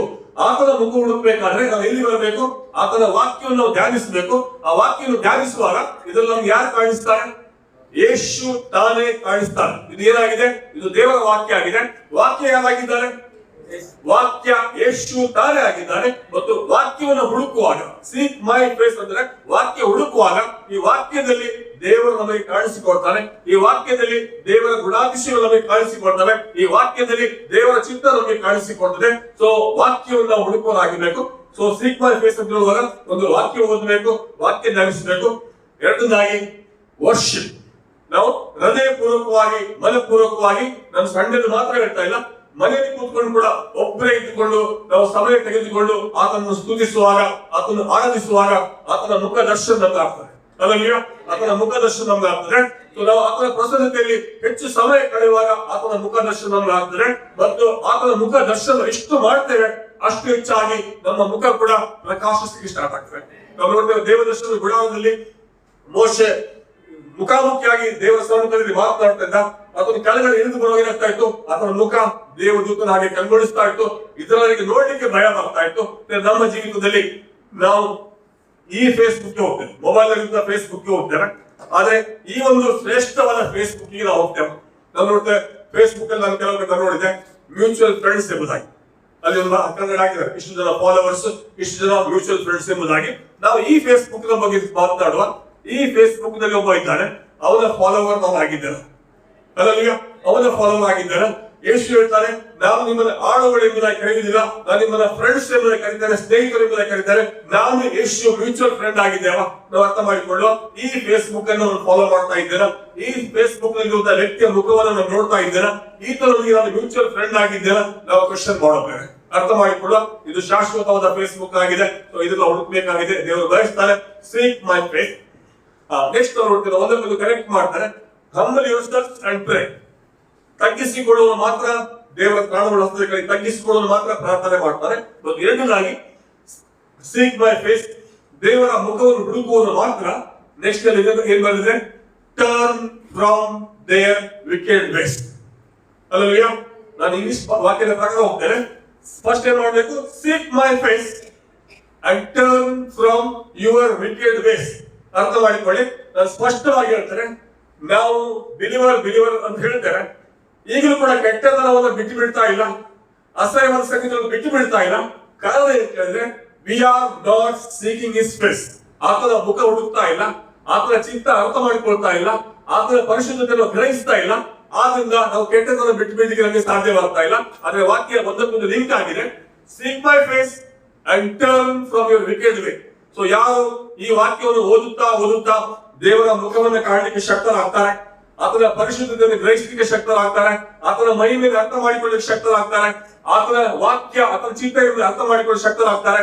ಅವರು ಮಾಡುವ ಸಂಗತಿ ಏನಾಗಿದೆ, ಅವರು ಕೆಟ್ಟತನವನ್ನು ಬಿಟ್ಟು ಆತನ ಕಡೆಗೆ ತಿರುಗಿಕೊಳ್ತಾರೆ. ದೇವರು ಹೇಳ್ತಾರೆ, seek my face and turn from your wicked ways. ನಿಮ್ಮ ದುರ್ಮಾರ್ಗದಿಂದ ನೀವು ತಿರುಗಿಕೊಳ್ಳಿ. ದುರ್ಮಾರ್ಗ ತಿರುಗಿಕೊಳ್ಬೇಕಾದ್ರೆ ನಾವು ದೇವರನ್ನು ಕಾಣಬೇಕು, ಆತನ ಮುಖವನ್ನು ಹುಡುಕಬೇಕು, ಆತನ ಚಿಂತೆ ಅರ್ಥ ಮಾಡಿಕೊಳ್ಳಬೇಕು, ಆತನ ಪರಿಶುದ್ಧತೆ ಅರ್ಥ ಮಾಡಿಕೊಳ್ಳಬೇಕು, ಆತನ ಮಹಿಮೆ ಅರ್ಥ ಮಾಡಿಕೊಳ್ಳಬೇಕು. ಆಗ ಏನಾಗ್ತದೆ, ನಾನು ಒಂದೊಂದಾಗಿ ನನ್ನ ಕೆಟ್ಟತನವನ್ನು ಬಿಟ್ಟು ಬಿಟ್ಟು ನನಗೆ ಸಾಧ್ಯವಾಗ್ತದೆ. ನಾವು ನೋಡ್ತೇವೆ ಜ್ಞಾನೋಕ್ತಿಯಲ್ಲಿ Proverbs 8:13 ಅಲ್ಲಿ ಏನ್ ಬರ್ತದೆ, fear of the lord is to hate all evil. Hallelujah. ಪರಿಶುದ್ಧ ದೇವರ ಭಯ ಏನಾಗಿದೆ, ಎಲ್ಲ ದುರ್ಮಾರ್ಗತನವನ್ನ ಎಲ್ಲ ಕೆಟ್ಟತನವನ್ನ ದ್ವೇಷಿಸ್ತಾಗಿದೆ. ಕನ್ನಡದಲ್ಲಿ ಈಗ ಬರುತ್ತೆ, ದೇವರ ಭಯ ಪಾಪವ ದ್ವೇಷವನ್ನ ಹುಟ್ಟಿಸುತ್ತದೆ. ಸೊ ನಾವು ಅರ್ಥ ಮಾಡಿಕೊಳ್ಬೇಕು, ನಾವು ಈ ವಾಕ್ಯವನ್ನ ಓದುವಾಗ, ಈ ಫೇಸ್ಬುಕ್ ನಲ್ಲಿ ದೇವರ ಫೇಸ್ ಮತ್ತೆ ಮತ್ತೆ ಮತ್ತೆ ಮತ್ತೆ ಹುಡುಕುವಾಗ, ಆತನ ಫೆಲೋಶಿಪ್ ಅಲ್ಲಿ, ಆತನ ಪ್ರಸನ್ನತೆಯಲ್ಲಿ, ಆತನ ಅನಿಯಂತ್ರಿತ ಹೆಚ್ಚಿನ ಸಮಯವನ್ನು ಕಳೆಯುವಾಗ ನಾವು ಏನಾಗ್ತೇವೆ, ಆತನನ್ನು ಇನ್ನೂ ಚೆನ್ನಾಗಿ ಅರ್ಥ ಮಾಡಿಕೊಳ್ತೇವೆ, ಆತನ ಪರಿಶುದ್ಧತೆಯನ್ನು ಅರ್ಥ ಮಾಡಿಕೊಳ್ತೇವೆ, ಆತನ ಮಹಿಮೆಯನ್ನು ಅರ್ಥ ಮಾಡಿಕೊಳ್ತೇವೆ, ಆತನ ಚಿತ್ತವನ್ನು ಅರ್ಥ ಮಾಡಿಕೊಳ್ತೇವೆ. ಮತ್ತು ನಾವು ಏನ್ ಮಾಡ್ತೇವೆ, ನನ್ನೊಳಗಿರುವಂತ ಒಂದೊಂದು ಕೆಟ್ಟತನವನ್ನ ಬಿಟ್ಟು ಬಿಡ್ತಾ ಆತನ ಮಗನ ಸಾರಕ್ಕೆ ಒಳಗಾಗುವುದಕ್ಕೆ ನಮ್ಮನ್ನು ಒಪ್ಪಿಸಿಕೊಡ್ತಾರೆ. ಸೊ ವಾಕ್ಯ ಒಂದಕ್ಕೊಂದು ಲಿಂಕ್ ಇದೆ. Seek my face and turn from your wicked ways. ಯಾರು ದೇವರ ಮುಖವನ್ನು ಹುಡುಕುವುದಿಲ್ಲ, ದೇವರ ವಾಕ್ಯವನ್ನು ಧ್ಯಾನಿಸುವುದಿಲ್ಲ, ದೇವರ ಸ್ವರವನ್ನ ಕೇಳಿಸಿಕೊಳ್ಳುವುದಿಲ್ಲ, ದೇವರ ಚಿತ್ತ ಅರ್ಥ ಮಾಡಿಕೊಳ್ಳುವುದಿಲ್ಲ, ಅವರಿಗೆ ಕೆಟ್ಟತನವನ್ನ ಬಿಟ್ಟು ಬಿಡಲಿಕ್ಕೆ ಸಾಧ್ಯವಾಗುವುದಿಲ್ಲ. ಯಾಕಂದ್ರೆ ಪರಿಶುದ್ಧ ದೇವರ ವಾಕ್ಯವನ್ನು ಓದುವಾಗ ಧ್ಯಾನಿಸುವಾಗ ಮಾತ್ರವೇ ಕೆಟ್ಟದ್ದು ಏನೆಂಬುದಾಗಿ ನಿಮ್ಮ ಅರಿವಿಗೆ ಬರ್ತದೆ. ವಾಕ್ಯವನ್ನೇ ಓದಿದ್ರೆ ಕೆಟ್ಟದ್ದು ಏನೆಂಬುದು ಅರಿವು ಬರುವುದಿಲ್ಲ. ಲೋಕದ ಕೆಟ್ಟತನದ ಒಟ್ಟಿಗೆ ನಾವು ಕೂಡ ಹೋಗ್ತಾ ಇರ್ತೇವೆ. ಸೊ ದೇವರು ನಮ್ಮನ್ನು ಕ್ಷಮಿಸಲಿ, ವಾಕ್ಯಕ್ಕೆ ಹೆಚ್ಚಿನ ಸ್ಥಾನ ಕೊಡುವ. ಸೊ ನಾವು 4 ಸಂಗತಿ ನೋಡಿದ್ದೇವೆ. ಮೊದಲನೇದಾಗಿ, ಹೂ ಆರ್ ವಿ, ನಾವು ಯಾರಾಗಿದ್ದೇವೆ, ನಾವು ದೇವಜನರಾಗಿದ್ದೇವೆ. ಯೇಸು ಕ್ರಿಸ್ತನಲ್ಲಿ ನಾವು ಆತನ ಕುಮಾರರಾಗಿದ್ದೇವೆ, ನಾವು ಆರಿಸಿಕೊಳ್ಳಲ್ಪಟ್ಟವರಾಗಿದ್ದೇವೆ, ನಾವು ಕರೆಯಲ್ಪಟ್ಟವರಾಗಿದ್ದೇವೆ, ನಾವು ಮೀಸಲಾದ ಜನರಾಗಿದ್ದೇವೆ, ನಾವು ಪ್ರತ್ಯೇಕಿಸಲ್ಪಟ್ಟವರಾಗಿದ್ದೇವೆ, ಪ್ರತಿಷ್ಠಿಸಲ್ಪಟ್ಟವರಾಗಿದ್ದೇವೆ. ನಾವು ನೋಡಿದ್ದು, ನಾವು ಯೇಸುವಿನ ನಾಮದಲ್ಲಿ ಕರೆಯಲ್ಪಟ್ಟವರಾಗಿದ್ದೇವೆ, ಯೇಸುವಿನ ಧರಿಸಿಕೊಂಡವರಾಗಿದ್ದೇವೆ, ಯೇಸುವಿನ ಹೆಸರು ನಿಮಿತ್ತವಾಗಿ ನಾವು ಸಾಕ್ಷಿಗಳಾಗಿ ಕರೆಯಲ್ಪಟ್ಟಿದ್ದೇವೆ. ಸೊ ನಾವು ಆತನ ನಾಮದ ಗೌರವ ಕಾಪಾಡಲು ನಾವು ಹೇಗಿರಬೇಕು, 4 ವಿಷಯ ಹೇಳಿದ್ದೇವೆ. ಹಂಬಲ್ ಅವರ್ಸೆಲ್ಸ್, ನಮ್ಮನ್ನ ನಾವು ತಗ್ಗಿಸಿಕೊಳ್ಳಬೇಕು. ಎಲ್ಲ ಹೆಮ್ಮೆ, ಎಲ್ಲ ಗರ್ವ, ಎಲ್ಲ ಜಂಬ ಎಲ್ಲವನ್ನ ಬಿಟ್ಟು ನಾವು ದೀನವಾಗಿ ಜೀವಿಸಬೇಕು. ಎರಡನೇದಾಗಿ, ಪ್ರಾರ್ಥನೆ ನಮ್ಮ ಜೀವಿತದ ಉಸಿರಾಗಿರ್ಬೇಕು. ನಾವು ನಿರಂತರ ಪ್ರಾರ್ಥಿಸುವಂತ ವ್ಯಕ್ತಿಗಳಾಗಬೇಕು. ಮತ್ತು ಮೂರನೇದಾಗಿ, ಎಷ್ಟೇ ಬಿಸಿ ಲೈಫ್ ಇದ್ರು ಕೂಡ, ನನಗೆ ಕೂಡ ತುಂಬಾ ಬಿಸಿ ಇರ್ತದೆ, ವಾಕ್ಯವನ್ನು ಓದಲಿಕ್ಕೆ ಸಾಧ್ಯವಾಗುದಿಲ್ಲ, ಕಾನ್ಸಂಟ್ರೇಟ್ ಮಾಡಿ ಸಾಧ್ಯವಾಗುದಿಲ್ಲ, ಆದ್ರೂ ಕೂಡ ನಾವು ದೇವರ ವಾಕ್ಯವನ್ನು ಓದಲೇಬೇಕು. ದೇವರ ವಾಕ್ಯವನ್ನು ಓದಬೇಕು, ಧ್ಯಾನಿಸಬೇಕು, ಮತ್ತು ವಾಕ್ಯದಲ್ಲಿ ಆತನ ಮುಖವನ್ನು ಕಾಣಬೇಕು, ಆತನ ಚಿತ್ತವನ್ನು ಅರ್ಥ ಮಾಡಿಕೊಳ್ಳಬೇಕು, ಆತನ ಉದ್ದೇಶ ಅರ್ಥಿಕೊಳ್ಳಬೇಕು. ಆಗ ಏನಾಗ್ತದೆ, turn from our wicked ways, ನಮ್ಮ ಎಲ್ಲ ಕೆಟ್ಟತನವನ್ನು ಬಿಟ್ಟು ಬಿಡ್ಲಿಕ್ಕೆ, ಎಲ್ಲ ದುರ್ಮಾರ್ಗದಿಂದ ನಾವು ದೇವರ ಕಡೆ ತಿರುಗಿಕೊಳ್ಳಿಕ್ಕೆ ನಮಗೆ ಸಾಧ್ಯವಾಗ್ತದೆ. ಸೊ ಈಗ ಲಾಸ್ಟ್ ಪಾರ್ಟಿಗೆ ಬರ್ತದೆ, ವಾಟ್ ವಿಲ್ ಗಾಡ್ ಡೂ. ನಾವು ನೋಡಿದ್ದೇವೆ, ಹೂ ಆರ್ ವಿ, ನಾವು ಯಾರಾಗಿದ್ದೇವೆ, ವಾಟ್ ಶುಡ್ ವಿ ಡೂ, ನಾವು ಏನ್ ಮಾಡಬೇಕು. ಈಗ ಮೂರನೇದಾಗಿ ನಾವು ಹೇಳ್ತೇವೆ, what will God do. English ಹೀಗೆ ಬಂದ್ರೆ, turn from their wicked ways, if they turn from, ನಾವು ಹೇಳ್ತೇವೆ, if my people humble themselves, if my people pray, if my people seek my face, if my people turn from their wicked ways. English ಚಂದ ಇದೆ, then ಅಂದ್ರೆ ಆಗ. ಅರ್ಥ ಮಾಡಿಕೊಳ್ಳಿ, ಕನ್ನಡಕ್ಕಿಂತ English ವಾಕ್ಯ ತೆಗೆದುಕೊಂಡ ಉದ್ದೇಶ ಕೇಳಿದ್ವಿ ಇವತ್ತು, ನಮ್ದು ವರ್ಕ್ ಆಗ್ತಾ ಇತ್ತು, ಅಲ್ಲಿ ಹಾಕ್ಬೇಕಿತ್ತು. ಸೊ ಅಲ್ಲಿ ಏನ್ ಬಂದ್ರೆ, ಇಫ್ ಅಂತ ಹೇಳಿಕೊಂಡು ದೇವರು ಇಷ್ಟು ಸಂಗತಿ ಹೇಳ್ತಾರೆ, ಎಂಡ್ ಮಾಡೋ ಹೇಳ್ತಾರೆ ದೆನ್ ಅಂದ್ರೆ ಆಗ. ಆಗ ಅಂದ್ರೆ ಯಾವಾಗ, ಆಗ ಅಂದ್ರೆ ಯಾವಾಗ, ನಮ್ಮನ್ನೇ ತಗ್ಗಿಸಿಕೊಳ್ಳುವಾಗ, ಆತನ ಚಿತ್ತದ ಪ್ರಕಾರ ಪ್ರಾರ್ಥಿಸುವಾಗ, ಆತನ ಮುಖವನ್ನು ಆಸಕ್ತಿಯಿಂದ ಹುಡುಕುವಾಗ, ಮತ್ತು ನಮ್ಮ ಎಲ್ಲ ಕೆಟ್ಟತನವನ್ನು ಬಿಟ್ಟು ಆತನ ಕಡೆಗೆ ತಿರುಗಿಕೊಳ್ಳುವಾಗ ದೇವರು ಹೇಳ್ತಾರೆ, then I will hear from heaven. ಅರ್ಥ ಮಾಡಿಕೊಳ್ಳಿ, ನಮ್ಮ ದೇವರು ಪ್ರಾರ್ಥನೆ ಕೇಳುವ ದೇವರಾಗಿದ್ದಾರೆ. ಆದ್ರೆ ಆ ದೇವರು ಪ್ರಾರ್ಥನೆ ಕೇಳಬೇಕಾದ್ರೆ ಈ ವಾಕ್ಯದ ಪ್ರಕಾರ ಹೇಳುವುದು, ಬೇರೆ ಅನೇಕ ಸಂಗತಿಗಳಿವೆ, ಈ ವಾಕ್ಯದ ಪ್ರಕಾರ ಹೇಳ್ತಾರೆ, ನಾವು ತಗ್ಗಿಸಿಕೊಳ್ಬೇಕು, ನಾವು ಪಶ್ಚಾತ್ತಾಪ ಪಡಬೇಕು, ನಾವು ಜಜ್ಜಲ್ಪಟ್ಟವರಾಗಿರ್ಬೇಕು, ನಮ್ಮಲ್ಲಿ ದೀನತೆ ಇರಬೇಕು. ಎರಡನೇದಾಗಿ, ಆಸಕ್ತಿಯಿಂದ ಪವಿತ್ರಾತ್ಮ ಪ್ರೇರಿತರಾಗಿ ನಾವು ಪ್ರಾರ್ಥಿಸುವುದಾಗಿರಬೇಕು. ಮೂರನೇದಾಗಿ ಆತನ ವಾಕ್ಯವನ್ನ ನಿರಂತರವಾಗಿ ಆತನ ಮುಖವನ್ನು ಹುಡುಕೋರಾಗಿರ್ಬೇಕು. ಮತ್ತು ನಾಲ್ಕನೇದಾಗಿ ಎಲ್ಲ ಕೆಟ್ಟತನವನ್ನ ನಾವು ಬಿಟ್ಟು ಬಿಡೋರಾಗಿರ್ಬೇಕು. ಸೊ ಈ ರೀತಿಯಾಗಿದ್ದುಕೊಂಡು ನಾವು ಕರ್ತನ ಸಮ್ಮುಖಕ್ಕೆ ಬರುವುದಾದ್ರೆ ಆತನು ಏನ್ ಹೇಳ್ತಾನೆ, I will hear from haven. ನಾವು ಇದಕ್ಕೆ ಇನ್ನೂ ಅರ್ಥ ಆಗ್ಬೇಕಾದ್ರೆ ಯೆಶಾಯ 59:1-2 ತೆಗೆದುಕೊಳ್ಳುವ. ಯೆಶಾಯ 59:1-2 ಆ ವಾಕ್ಯಕ್ಕೆ ನಾವು ಲಿಂಕ್ ಮಾಡ್ತೇವೆ. ಈಗೋ ಯೆಹೋವನ ಹಸ್ತವು ರಕ್ಷಿಸಲಾರದಂತೆ ಮೂಟು ಕೈಯಲ್ಲ, ಆತನ ಕಿವಿಯು ಕೇಳಲಾರದ ಹಾಗೆ ಕಿವುಡಲ್ಲ. ನಮ್ಮ ಪ್ರಾರ್ಥನೆ ಆತನ ಕಿವಿಗೆ ಕೇಳದ ಹಾಗೆ ನಮ್ಮ ದೇವರು ಕಿವುಡಲ್ಲ. ಅದರಲ್ಲಿ ಏನ್ ಬಂದಿದೆ, ನಿಮ್ಮ ಅಪರಾಧಗಳೇ ನಿಮ್ಮ ದೇವರಿಂದ ನಿಮ್ಮನ್ನು ಅಗಲಿಸುತ್ತಾ ಬಂದಿದೆ, ನಿಮ್ಮ ಪಾಪಗಳೇ ಆತನು ಕೇಳಲಾರದಂತೆ ಆತನ ಮುಖಕ್ಕೆ ಅಡ್ಡವಾಗಿವೆ. ನಾವು ನೋಡ್ತೇವೆ, ನಮ್ಮ ದೇವರ ಕಿವಿಗಳು ಕೇಳಲಾರದಂತೆ ಕಿವಿಡಲ್ಲ. ಆದ್ರೆ ಏನ್ ಬಂದಿದೆ, ನಿಮ್ಮ ಪಾಪಗಳು ಆತನು ಕೇಳಲಾರದಂತೆ ಆತನ ಮುಖಕ್ಕೆ ಅಡ್ಡವಾಗಿವೆ. ಅಲ್ವಾ? ಸೊ ದೇವರು ಏನ್ ಹೇಳ್ತಾರೆ, then I will hear from heaven. So ಈ ವಾಕ್ಯ ಅರ್ಥ ಮಾಡಿಕೊಳ್ಳುವ, ನಮ್ಮಲ್ಲಿ ತಗ್ಗಿಸಲ್ಪಡಲಿಕ್ಕೆ ಇರಬೇಕು, ದೀನತೆ ಇರಬೇಕು, ಪ್ರಾರ್ಥಿಸುವಂತಹ ಜನರವಾಗಿರ್ಬೇಕು, ಆತನ ಮುಖವನ್ನು ಹುಡುಕುವಂತ ಜನರವಾಗಿರ್ಬೇಕು, ಎಲ್ಲ ಕೆಟ್ಟತನವನ್ನು ತೊರೆದು ಬಿಡುವಂತ ಜನರವಾಗಿರ್ಬೇಕು. ಆಗ ದೇವರು ಹೇಳ್ತಾರೆ, then I will hear from heaven. So ಅರ್ಥ ಮಾಡಿಕೊಳ್ಳುತ್ತೇವೆ, ನಮ್ಮ ದೇವರು ನಮ್ಮ ಪ್ರಾರ್ಥನೆಗೆ ಕಿವಿಗೊಡದ ಹಾಗೆ ಏನು ಅಡ್ಡಿಪಡಿಸ್ತಾ ಇದೆ ನಾವು ನಮ್ಮನ್ನು ಪರೀಕ್ಷಿಸುವ. ನಾವು ಯಾವಾಗಲೂ ಬೇರೆಯವ್ರ ಬಗ್ಗೆ ತೀರ್ಪು ಮಾಡ್ತೇವೆ, ಬೇರೆಯವರು ಟೀಕಿಸ್ತೇವೆ, ಬೇರೆಯವರು ನಿಂದಿಸ್ತೇವೆ. ಆದ್ರೆ ನಾವು ನಮ್ಮನ್ನು ಪರೀಕ್ಷಿಸಿಕೊಳ್ಳುವ, ನನ್ನ ಪ್ರಾರ್ಥನೆ ದೇವರು ಕಿವಿಗೊಡದ ಹಾಗೆ, ನನ್ನ ಕುಟುಂಬದ ಪ್ರಾರ್ಥನೆ ದೇವರು ಕಿವಿಗೊಡದ ಹಾಗೆ ಅಡ್ಡಿಪಡಿಸುವಂತಹ ಸಂಗತಿಗಳು ಯಾವುದು ಇದ್ರೆ ಅದನ್ನು ಮೊದಲು ಸರಿಪಡಿಸಿಕೊಳ್ಳುವ ಮತ್ತು ನಾವು ಪ್ರಾರ್ಥನೆ ಮಾಡುವ. ನಮ್ಮ ದೇವರು ಪ್ರಾರ್ಥನೆಗೆ ಕಿವಿಗೊಡ್ತಾರೆ. ಮತ್ತು ನೆಕ್ಸ್ಟ್ ಅಲ್ಲಿ ಏನ್ ಬಂದಿದೆ, ಐ ವಿಲ್ ಫಾರ್ಗಿವ್ ದೇರ್ ಸಿನ್. ಅಥವಾ I will hear from haven, ನಾನು ಪರಲೋಕದವರ ಪ್ರಾರ್ಥನೆ ಲಾಲಿಸ್ತೇನೆ. ಎರಡನೇದಾಗಿ ಐ ವಿಲ್ ಫಾರ್ಗಿವ್ ದೇರ್ ಸಿನ್.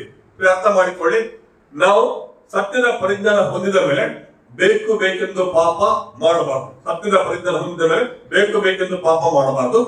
ಈ ಲೋಕದಲ್ಲಿ ಇನ್ನೂ ಕೂಡ ಶರೀರದಲ್ಲಿ ಇರುವಾಗ ಆಕಸ್ಮಿಕವಾಗಿ ಪಾಪಗಳು ಸಂಭವಿಸ್ತವೆ. ಆದ್ರೆ ಆ ಪಾಪ ಏನ್ ಮಾಡಬೇಕು, ಒಪ್ಪಿಕೊಂಡು ಪಶ್ಚಾತ್ತಾಪ ಪಟ್ಟು ಅರಿಕೆ ಮಾಡಿ ಬಿಟ್ಟು ಬಿಡಬೇಕು. ಅಲ್ಲಲ್ವ? ದೇವರ ವಾಕ್ಯ ಸತ್ಯದ ಪರಿಜ್ಞಾನ ಹೊಂದಿದ ಮೇಲೆ ಬೇಕು ಬೇಕೆಂದು ಪಾಪ ಮಾಡಿದ್ರೆ ಅವನಿಗೆ ಯಾವ ಇದ್ದೇ ಇಲ್ಲ. ನಾವು ದೇವ ಜನರು ಯೇಸುವಿನ ನಾಮದಲ್ಲಿ ಕರೆಯಲ್ಪಟ್ಟರಿಂದ ಹೇಳಿಕೊಂಡು ಬೇಕು ಬೇಕೆಂದು ಪಾಪದಲ್ಲಿ ಜೀವಿಸಿದ್ದಾರೆ, ನಮ್ಗೆ ಯಾವ ಇದ್ದೇ ಇಲ್ಲ, ಉಗ್ರ ದಂಡನೆ ಬಂದೇ ಬರ್ತದೆ. ಆದ್ರೆ ಆಕಸ್ಮಿಕವಾಗಿ ಡೆಲಿವರೆನ್ಸ್ ಪಾಪ ಅಲ್ಲ, ಡೆಲಿವರೆನ್ಸ್ ತಿನ್ನಲ್ಲ, ಆಕಸ್ಮಿಕವಾಗಿ ಅನ್ನೋಯಿಂಗ್ಲಿ ಅಥವಾ ನಮ್ಮಿಂದ ನಿಯಂತ್ರಿಸಲಿಕ್ಕೆ ಆಗದೆ ಆಕಸ್ಮಿಕವಾಗಿ ಪಾಪ ಸಂಭವಿಸಿದ್ರೆ ಆಗ ನಾವು ಏನ್ ಮಾಡಬೇಕು? ಜ್ಞಾನದಲ್ಲಿ ಬರೆಯಲ್ಪಟ್ಟಿದೆ, ದೋಷಗಳನ್ನು ಮುಚ್ಚಿಕೊಳ್ಳುವವನಿಗೆ ಶುಭವಾಗುವುದು, ಒಪ್ಪಿಕೊಂಡು ಬಿಟ್ಟು ಬಿಡುವವನಿಗೆ ಕರುಣೆ ದೊರೆಯುತ್ತದೆ. ಸೊ ಇಲ್ಲಿ ದೇವರು ಹೇಳ್ತಾನೆ, I will forgive their sins. ಯಾರಿಗೆ ಬರೆಯಲ್ಪಟ್ಟದ್ದು? ಲೋಕದ ಜನರಿಗ ಇಲ್ಲ, ಮೈ ಪೀಪಲ್, ನನ್ನ ಜನರ ಬಗ್ಗೆ ದೇವರು ಮಾತನಾಡ್ತಾರೆ. So I will forgive their sins ಅಂದ್ರೆ ನಾವು ದೇವ ಜನರು ಪಾಪದ ನಿಮಿತ್ತ ನಮ್ಮ ಹೃದಯವನ್ನ ಯಾವತ್ತೂ ಕಠಿಣಪಡಿಸಿಕೊಳ್ಳಬಾರದು. ಅರ್ಥ ಮಾಡಿಕೊಳ್ಳಿ, ನಾವು ಪಾಪವನ್ನ ತುಂಬಾ ಹಗುರವಾಗಿ ತೆಗೆದುಕೊಂಡ್ರೆ ಸ್ವಲ್ಪ ಪಾಪ ಕಡೆಗೆ ಹೃದಯ ಕಠಿಣವಾಗ್ತದೆ, ಪಾಪ ಮಾಡೋದು ನಮಗೆ ಅಭ್ಯಾಸವಾಗ್ತದೆ. ಅರ್ಥ ಮಾಡಿಕೊಳ್ಳಿ, ಎರಡು ವರ್ಡ್ ಇದೆ, ಫಾಲಿಂಗ್ ಇನ್ ಸಿನ್, ಆಮೇಲೆ ಲಿವಿಂಗ್ ಇನ್ ಸಿನ್. ಎರಡು ವ್ಯತ್ಯಾಸ ಇದೆ. ಲಿವಿಂಗ್ ಇನ್ ಸಿನ್ ಅಂದ್ರೆ ಯಾವ ಪಶ್ಚಾತ್ತಾಪವಿಲ್ಲ, ಯಾವುದೇ ದೇವರ ಭಯ ಭಕ್ತಿ ಇಲ್ಲ, ನಿರಂತರವಾಗಿ ಪಾಪದಲ್ಲಿ ಜೀವಿಸುವುದು, ಪಾಪವನ್ನೇ ಎಂಜಾಯ್ ಮಾಡುವುದು, ಹೇಳಿಕೊಳ್ಳುವುದು ಮಾತ್ರ ದೇವ ಜನರು ಎಂಬುದಾಗಿ. ಆದ್ರೆ ಫಾಲಿಂಗ್ ಇನ್ ಸಿನ್ ಅಂತ ಹೇಳಿದ್ರೆ ಆಕಸ್ಮಿಕವಾಗಿ ನಾನು ಪಾಪದಲ್ಲಿ ಬಿದ್ದುಬಿಟ್ಟೆ, ತಕ್ಷಣ ಏನ್ ಮಾಡಬೇಕು? ಪರಿಶುದ್ಧಾತ್ಮನು ಕನ್ವಿಕ್ಷನ್ ತರ್ತಾರೆ, ನಾನು ಎದ್ದು ಬರಬೇಕು. ಯಾಕೆ ದೇವರ ವಾಕ್ಯ ಹೇಳ್ತದೆ, ನನ್ನ ನೀತಿವಂತನು 7 ಸಾರಿ ಬಿದ್ದರೂ ಕೂಡ ಏಳುವ ನಿಮ್ಮದಾಗಿ ಬರಲ್ಪಟ್ಟಿದೆ. ಆಕಸ್ಮಿಕವಾಗಿ ಪಾಪ ಆದಾಗ ನಮ್ಮ ಒಳಗೆ ಯಾರಿದ್ದಾರೆ? ಪರಿಶುದ್ಧಾತ್ಮನಿದ್ದಾರೆ. ಅದನ್ನು ಕೂಡಲೇ ಕನ್ವಿಕ್ಷನ್ ತೋರ್ತಾರೆ, ನೀನು ಹೀಗೆ ಮಾತಾಡಿದ ತಪ್ಪಾಗಿದೆ, ನೀನು ಈ ತರ ದೃಷ್ಟಿಗೆ ನೋಡಿದ ತಪ್ಪಾಗಿದೆ, ಅಥವಾ ನಿನ್ನ ನಡೆದ ತಪ್ಪಾಗಿದೆ ಎಂಬುದಾಗಿ ಕನ್ವಿಕ್ಷನ್ ತರ್ತಾರೆ. ನಾವು ಏನ್ ಮಾಡಬೇಕು? ತಕ್ಷಣ ಪಶ್ಚಾತ್ತಾಪ ಮಾಡಬೇಕು. ಹೌದು ಸ್ವಾಮಿ, ಪಾಪ ಮಾಡಿದ ಒಪ್ಪಿಕೊಳ್ಳಬೇಕು, ಅರಿಕೆ ಮಾಡಬೇಕು, ಮತ್ತು ಮುಖ್ಯವಾಗಿ ಏನ್ ಮಾಡಬೇಕು? ಬಿಟ್ಟು ಬಿಡಬೇಕು. ಆಗ ನಮ್ಗೆ ಏನ್ ದೊರಕುತ್ತದೆ? ಕರುಣೆ ದೊರಕುತ್ತದೆ, ಪಾಪ ಕ್ಷಮಾಪಣೆ ದೊರಕುತ್ತದೆ. ಪಾಪ ಕ್ಷಮಾಪಣೆ ಅದನ್ನ ನಾವು ಮುಂದೆ ಹಾಕಬಾರ್ದು. ಯಾಕೆ ಹೇಳಿದ್ರು? ಯೇಸು ಕ್ರಿಸ್ತರು ನಾಳೆ ಬರ್ತೀನಿ ಅಂತ ಹೇಳಿದಾರ? ಇಲ್ಲ. ಬರುವ ತಿಂಗಳು ಬರ್ತೀನಿ ಅಂತ ಹೇಳಿದಾರ? ಇಲ್ಲ. ಯಾವುದೇ ಕ್ಷಣದಲ್ಲಿ ಬಂದರೂ ಕೂಡ ನಾವು ಸಿದ್ಧರಾಗಿರ್ಬೇಕು, ನಾವು ಸಿದ್ಧರಾಗಿರ್ಬೇಕು. ಇಬ್ರಿಯರಲ್ಲಿ ಬಂದ ಪತ್ರಿಕೆಯಲ್ಲಿ ಆ ವಾಕ್ಯ ನಾವು ನೆನಪಿಗೆ ತರ್ತಾರೆ. ಆತನು ತನ್ನನ್ನು ನಿರೀಕ್ಷಿಸಿಕೊಂಡಿರುವವರಿಗೆ, 9ನೇ ಲಾಸ್ಟ್ ವಾಕ್ಯ, ತನ್ನನ್ನು ನಿರೀಕ್ಷಿಸಿಕೊಂಡಿರುವವರಿಗೆ ರಕ್ಷಣೆಯನ್ನು ಉಂಟು ಮಾಡುವುದಕ್ಕೋಸ್ಕರ ಪಾಪ ಸಂಬಂಧ ಇಲ್ಲದವನಾಗಿ, ಸರಿ ಕೇಳ್ಕೊಳ್ಳಿ, ಪಾಪ ಸಂಬಂಧ ಇಲ್ಲದವನಾಗಿ 2ನೇ ಸಾರಿ ಕಾಣಿಸಿಕೊಳ್ಳೋದು. ಅಲ್ಲಲ್ಲಿಯ ಮೊದಲನೇ ಸಾರಿ ಕಾಣಿಸಿಕೊಂಡದ್ದು ಸಾವಿರ ತುಂಬಾ ಎಕ್ಸ್ಪ್ಲೈನ್ ಮಾಡಿದ್ರು. ಅಥವಾ ಶಿಲ್ಬೆಯಲ್ಲಿ ಸತ್ತದ್ದು ನಮಗೋಸ್ಕರ, ಬಹುಜನರ ಪಾಪಗಳು ಹೊತ್ತುಕೊಳ್ಳೋದಕ್ಕೋಸ್ಕರ. ಆದ್ರೆ ಮಧ್ಯಾಕಾಶದಲ್ಲಿ ಆತನು ಬರ್ಲಿಕ್ಕಿದ್ದಾನೆ. ಅಲ್ಲಲ್ಲಿಯ ಮಧ್ಯಾಕಾಶದಲ್ಲಿ ಬರ್ಲಿಕ್ಕಿದ್ದಾನೆ. ಅಲ್ಲಿ ತುಂಬಾ ಒತ್ತು ಕೊಡಬೇಕಾದ ವರ್ಡ್ ಯಾವುದು? ಪಾಪ ಸಂಬಂಧವಿಲ್ಲದವನಾಗಿ 2ನೇ ಸಾರಿ ಕಾಣಿಸಿಕೊಳ್ಳೋದು. ಆತನು 2000 ವರ್ಷಗಳ ಹಿಂದೆ ಬಂದದ್ದು ಪಾಪಿಗಳಿಗೋಸ್ಕರ, ಕೆಟ್ಟು ಹೋದ ಜನರಿಗೋಸ್ಕರ, ದ್ರೋಹಿಗಳಿಗೋಸ್ಕರ, ಅಪರಾಧಿಗಳಿಗೋಸ್ಕರ, ಅನೀತಿವಂತರಿಗೋಸ್ಕರ ಆತನು ಬಂದದ್ದು. ಆದ್ರೆ ಮಧ್ಯಾಕಾಶದಲ್ಲಿ 2ನೇ ಸಾರಿ ಕಾಣಿಸಿಕೊಳ್ತಾರೆ. ಯಾರಿಗೋಸ್ಕರ? ಪಾಪಕ್ಕೆ ಬೆನ್ನು ಹಾಕಿದವರಿಗೋಸ್ಕರ, ಪಾಪಕ್ಕೆ ಪಶ್ಚಾತ್ತಾಪ ಪಟ್ಟವರಿಗೋಸ್ಕರ, ಪಾಪವನ್ನು ಒಪ್ಪಿಕೊಂಡು ಅರಿಕೆ ಮಾಡಿ ಬಿಟ್ಟು ಬಿಟ್ಟವರಿಗೋಸ್ಕರ ಆತನು ಬರ್ತಾನೆ. ಎಷ್ಟು ನಾಳೆ ಬರ್ತಾನೋ, ಇದು ತಿಂಗಳು ಬರ್ತಾನೋ ಎಂಬುದಾಗಿ ಕೇರ್ಲೆಸ್ ಆಗಿ ಜೀವಿಸಬಾರ್ದು. ಇವತ್ತೇ ಎಷ್ಟು ಬರ್ದಾದ್ರೆ, ನನ್ನ ಪಾಪಗಳು ಕ್ಷಮಿಸಲ್ಪಟ್ಟಿದೆ, ನನ್ನ ಹೆಂಡತಿ ನಾನು ಕ್ಷಮಿಸಿದ್ದೇನೆ, ನನ್ನ ಗಂಡನನ್ನು ಕ್ಷಮಿಸಿದ್ದೇನೆ, ನನ್ನ ಅತ್ತೆ ನಾನು ಕ್ಷಮಿಸಿದ್ದೇನೆ, ಕೆಲಸ ಮಾಡುತ್ತಿರುವ ನನ್ನ ಸಹೋದರಿಯನ್ನು ಕ್ಷಮಿಸಿದ್ದೇನೆ. ಆ ಒಂದು ಅಶ್ಯೂರೆನ್ಸ್ ಅದರೊಳಗಿದೆ. ಅಲ್ಲಲ್ಯ? ಅರ್ಥ ಮಾಡಿಕೊಳ್ಳಿ, ನಾವು ಹಗುರವಾಗಿ ಭಾವಿಸುವುದು ಬೇಡ. ಪಾಪ ಪಾಪವೇ, ಪಾಪ ಪಾಪವೇ ಆಗಿದೆ. ಸುಳ್ಳಾಡುವುದು ಕೂಡ ಪಾಪವಾಗಿದೆ. ಗಾಸಿಪ್ ಮಾತಾಡುವುದು ಪಾಪವೇ ಆಗಿದೆ. ಚಾಡಿ ಹೇಳುವುದು ಪಾಪವೇ ಆಗಿದೆ. ಅಪರ ಮಿಗಿಸ್ತರ ಒಟ್ಟಿಸುವುದು ಪಾಪವೇ ಆಗಿದೆ. ನಾವು ಯಾರು ಕೂಡ ನಾನು ವಿಗ್ರಹಾರಾಧನೆ ಮಾಡುವುದಿಲ್ಲ, ನಾನು ಪಾಪಿ ಅಲ್ಲ, ನಾನು ವ್ಯಭಿಚಾರ ಮಾಡುವುದಿಲ್ಲ, ನಾನು ಪಾಪಿ ಅಲ್ಲ, ನಾನು ಡ್ರಿಂಕ್ಸ್ ಮಾಡುವುದಿಲ್ಲ, ನಾನು ಪಾಪಿ ಅಲ್ಲ, ಹಾಗೆ ಭಾವಿಸುವುದು ಬೇಡ. ನಾವು ದೇವ ಜನರಾಗಿದ್ದೇವೆ. ಸುಳ್ಳಾಡುವುದು ಕೂಡ ಪಾಪವಾಗಿದೆ. ಅಲ್ಲಲ್ಯ? ಪರಸ್ಪರ ಕಣ್ಣಲ್ಲಿ ಕಣ್ಣಿಟ್ಟು ನೋಡ್ಲಿಕ್ಕೆ ಆಗ್ತಾ ಇಲ್ಲ, ಮುಖಕ್ಕೆ ಮುಖ ಕೊಟ್ಟು ಮಾತನಾಡ್ಲಿಕ್ಕೆ ಆಗ್ತಾ ಇಲ್ಲ, ಅದು ಕೂಡ ಪಾಪವಾಗಿದೆ. ಕೈ ಹಿಡ್ಕೊಂಡು ಕೂತ್ಕೊಂಡು ಪ್ರಾರ್ಥನೆ ಮಾಡ್ಲಿಕ್ಕೆ ಆಗ್ತಾ ಇಲ್ಲ, ಇದು ಕೂಡ ಪಾಪವಾಗಿದೆ. ಅರ್ಥ ಮಾಡಿಕೊಳ್ಳಿ. ಪಾಪ ಅಂತ ಹೇಳುವಾಗ ನಾವು ಒಂದು ವಾಕ್ಯ ಕೊಡ್ತಾರೆ, Psalms 32:1, ಕೀರ್ತನೆ 32 1ನೇ ವಾಕ್ಯ. ಸಿಕ್ಕಿದ್ರೆ ಯಾವ್ದು ಬೇಗ ಓದಿ, ಗೊತ್ತಿದೆ ಎಲ್ಲರಿಗೆ, ತೆಗಿಬೇಕಂತಿಲ್ಲ, ನಾನೇ ಓದ್ತೇನೆ. ಯಾವನ ದ್ರೋಹವು ಪರಿಹಾರವಾಗಿದೆಯೋ, ಯಾವನ ಪಾಪವು ಕ್ಷಮಿಸಲ್ಪಟ್ಟಿದೆಯೋ ಅವನೇ ಧನ್ಯನು. ಅಲ್ಲವೇ? ಈ ಕಾಂಟೆಕ್ಸ್ಟ್ ಅಲ್ಲಿ ಈ ವಾಕ್ಯ ಅರ್ಥ ಮಾಡಿಕೊಳ್ಳಿ. ಯಾವನ ದ್ರೋಹವು ಪರಿಹಾರವಾಗಿದೆಯೋ, ಯಾವನ ಪಾಪವು ಕ್ಷಮಿಸಲ್ಪಟ್ಟಿದೆಯೋ ಅವನೇ ಧನ್ಯನು. ಯಾಕೆ ಅವರು ಧನ್ಯರು? ಯಾಕೆ? ಇವತ್ತು ಯೇಸು ಬಂದ್ರೆ, ಅರ್ಥ ಮಾಡಿಕೊಳ್ಳಿ, ನಾನು ಯಾಕೆ ಹೇಳ್ತೀನಿ, ಇವತ್ತು ಯೇಸು ಬಂದ್ರೆ, ಇವತ್ತು ಜಗತ್ತಿನ ಪರಿಸ್ಥಿತಿ ನೋಡುವಾಗ, ಗಲ್ಫ್ ನಲ್ಲಿ ಸಿಚುವೇಶನ್ ನೋಡುವಾಗ, ಇರಾನ್ ಅಮೆರಿಕದ ಸಿಚುವೇಶನ್ ನೋಡುವಾಗ, ಇಸ್ರೇಲ್ ಸಿಚುವೇಶನ್ ನೋಡುವಾಗ ನಮ್ಗೆ ಅರ್ಥ ಆಗ್ತದೆ, ಯೇಸುವಿನ ಬರೋಣ ಹತ್ತಿರವಾಗಿದೆ, ಹತ್ತಿರವಾಗಿದೆ, ಹತ್ತಿರವಾಗಿದೆ. ಕಡೆ ದಿನಗಳಲ್ಲ, ಕಡೆ ಗಳಿಗೆ. ಅಲ್ಲಲ್ವಾ? ಲಾಸ್ಟ್ ಡೇಸ್ ಅಲ್ಲ, ಲಾಸ್ಟ್ ಅವರ್, ಕಡೆ ಗಳಿಗೆ ನಾವಿದ್ದೇವೆ. ಈಗಲೂ ಕೂಡ ಹೃದಯವನ್ನು ಕಠಿಣ ಮಾಡಿಸಿಕೊಂಡು ಒಬ್ಬರೊಬ್ಬರು ಕ್ಷಮಿಸ್ತಾ ಇಲ್ಲ, ಒಬ್ಬರ ಮುಖವನ್ನು ಮುಖವಿಟ್ಟು ಮಾತನಾಡ್ತಾ ಇಲ್ಲ, ಕಣ್ಣಲ್ಲಿ ಕಣ್ಣಿಟ್ಟು ನೋಡ್ತಾ ಇಲ್ಲ. ಸೊ ಈ ಸ್ಥಿತಿ ಇದ್ರೆ ಈ ವಾಕ್ಯ ಹೇಳ್ತದೆ, ಯಾವನ ದ್ರೋಹವು ಪರಿಹಾರವಾಗಿದೆ, ಯಾವನ ಪಾಪವು ಕ್ಷಮಿಸಲ್ಪಟ್ಟಿದೆ ಅವನೇ ಧನ್ಯನು. ಸೊ ಇದು ಯಾವಾಗ?